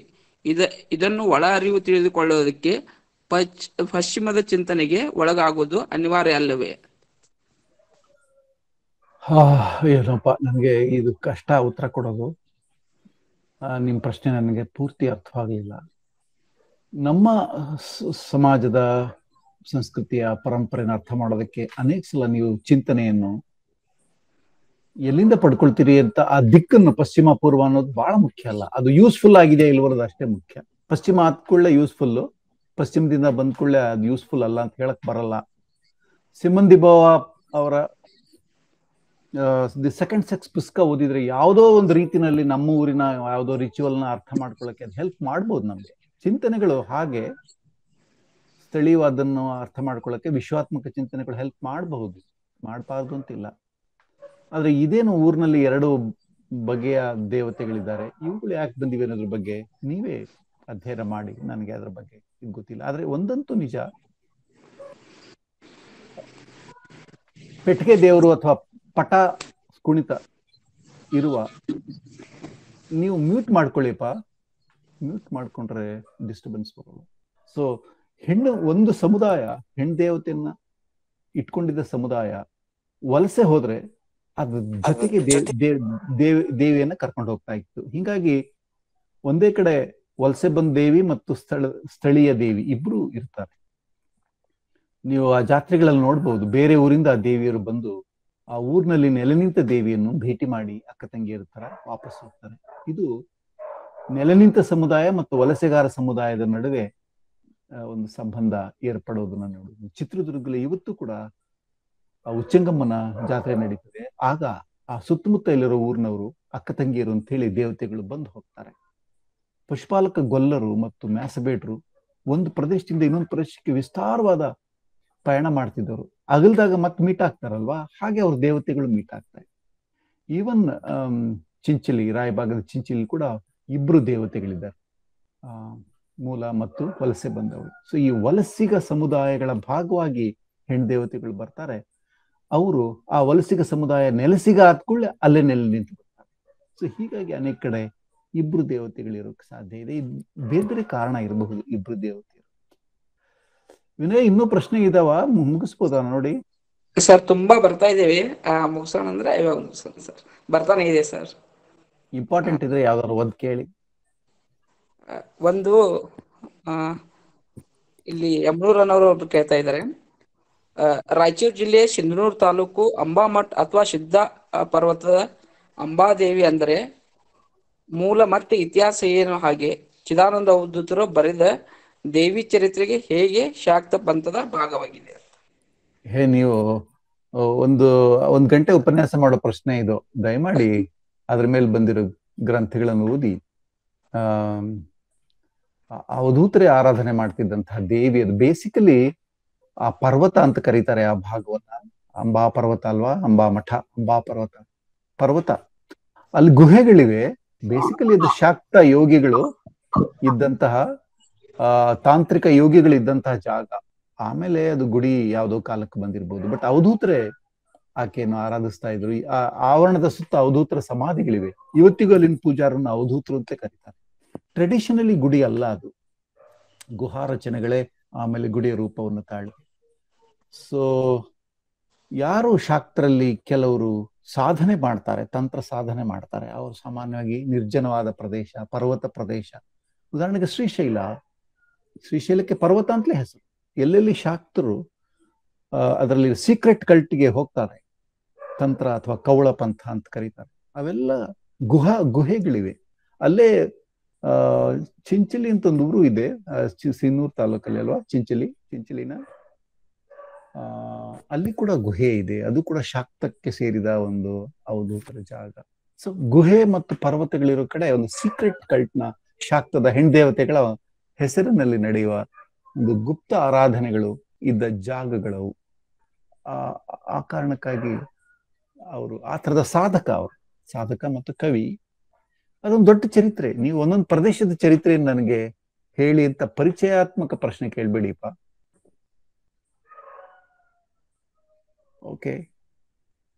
ಓಕೆ ಸರ್, ಇನ್ನೂ ಪ್ರಶ್ನೆಗಳು ಬರ್ತಾ ಇದೆ. ನಿರ್ವಾಹಕರು ಸಾಕಂತ ಇದ್ದಾರೆ. ನಂದು ಒಂದು ಪ್ರಶ್ನೆ ಇದೆ ಸರ್. ಕೊನೆ ಪ್ರಶ್ನೆ. ಹಾ ಸರ್, 3 ಪ್ರಶ್ನೆ ಇತ್ತು, ಏಕಕಾಲಕ್ಕೆ ಕೇಳ್ಬಿಡ್ತೀನಿ ಸರ್.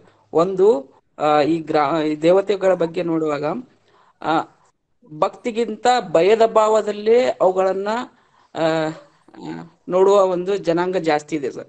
ಅಂದ್ರೆ ಭಕ್ತಿ ಅನ್ನೋಕ್ಕಿಂತ ಅಲ್ಲಿ ಭಯನೇ ಹೆಚ್ಚಾಗಿ ಅವ್ರು ನೋಡ್ತಿರ್ತಾರೆ. ಈ ಚೌಡ್ಕಿ ಪದಗಳಲ್ಲಿ ಮುಂತಾದಗಳಲ್ಲಿ ನಾವು ನೋಡಿದಾಗ ಭಯದ ಭಾವದಲ್ಲೇ ನೋಡ್ತಾ ಇರ್ತಾರೆ. ಒಂದ್ ಸರ್. ಇನ್ನೊಂದು, ನೀವು ರೇಣುಕಾ ಇಲ್ಲಮ್ಮ ಅಂತ ಬಳಸಿದ್ರಿ ಸರ್. ಈ ಹೆಸರುಗಳ ಬಗ್ಗೆ ಸ್ವಲ್ಪ ಇದೆ. ಒಂದು, ಅದು ರೇಣುಕೆ ಅನ್ನೋದು ಒಂದು ವೈದಿಕ ಪದವಾಗಿ, ಮತ್ತು ಎಲ್ಲಮ್ಮ ಅನ್ನೋದು ಒಂದು ಲೋಕಲ್ ಒಂದ್ ಪದವಾಗಿ, ಹೀಗೆ ನಮ್ಗೆ ಕಾಣ್ತಿದೆ. ಇದನ್ನ ಹೇಗ್ ನೋಡ್ಬೇಕು ಅಂತ. ಎಲ್ಲಮ್ಮ ಬಹುಶಃ ಲೋಕಲ್ ದೇವತೆ. ಅವಳ ಮೂಲ ಕೂಡ ಪದ್ಮಾವತಿ ಯಕ್ಷಿ ಗುಡಿಯ ಮೂಲ ಅಂತ ನಾನು ಈಗಾಗಲೇ ಹೇಳಿದೆ. ಸೊ ಎಲ್ಲಮ್ಮ ಯಾವಾಗ್ಲೂ ಸೂಪರ್ ಇಂಪೋಸ್ ಆಗುತ್ತೆ ಯಾವುದೋ ಲೋಕಲ್ ದೇವಿ ಮೇಲೆ ಇನ್ಯಾವುದೋ ಅಖಿಲ ಭಾರತ ವ್ಯಾಪ್ತಿಯ ಇನ್ನೊಂದು ದೇವಿಯ ಜೊತೆಗೆ ಸಮೀಕರಣ ಆಗ್ಬಿಡ್ತದೆ. ನನ್ನ ಭಾಷಣದಲ್ಲಿ ಕೊನೆ ಭಾಗ ಅದೇ ಹೇಳಿದೆ. ಈ ಮಿಕ್ಸ್ಚರ್ ಇದೆಯಲ್ಲ, ಸಂಕರ, ಮಿಲನ ಅಥವಾ ಸ್ಥಿತ್ಯಂತರ ಬದಲಾವಣೆಗಳನ್ನ ಒಳಗಡೆ ಇಟ್ಟು ನೋಡುವಾಗ ನಮ್ಗೆ ಗೊತ್ತಾಗ್ತದೆ.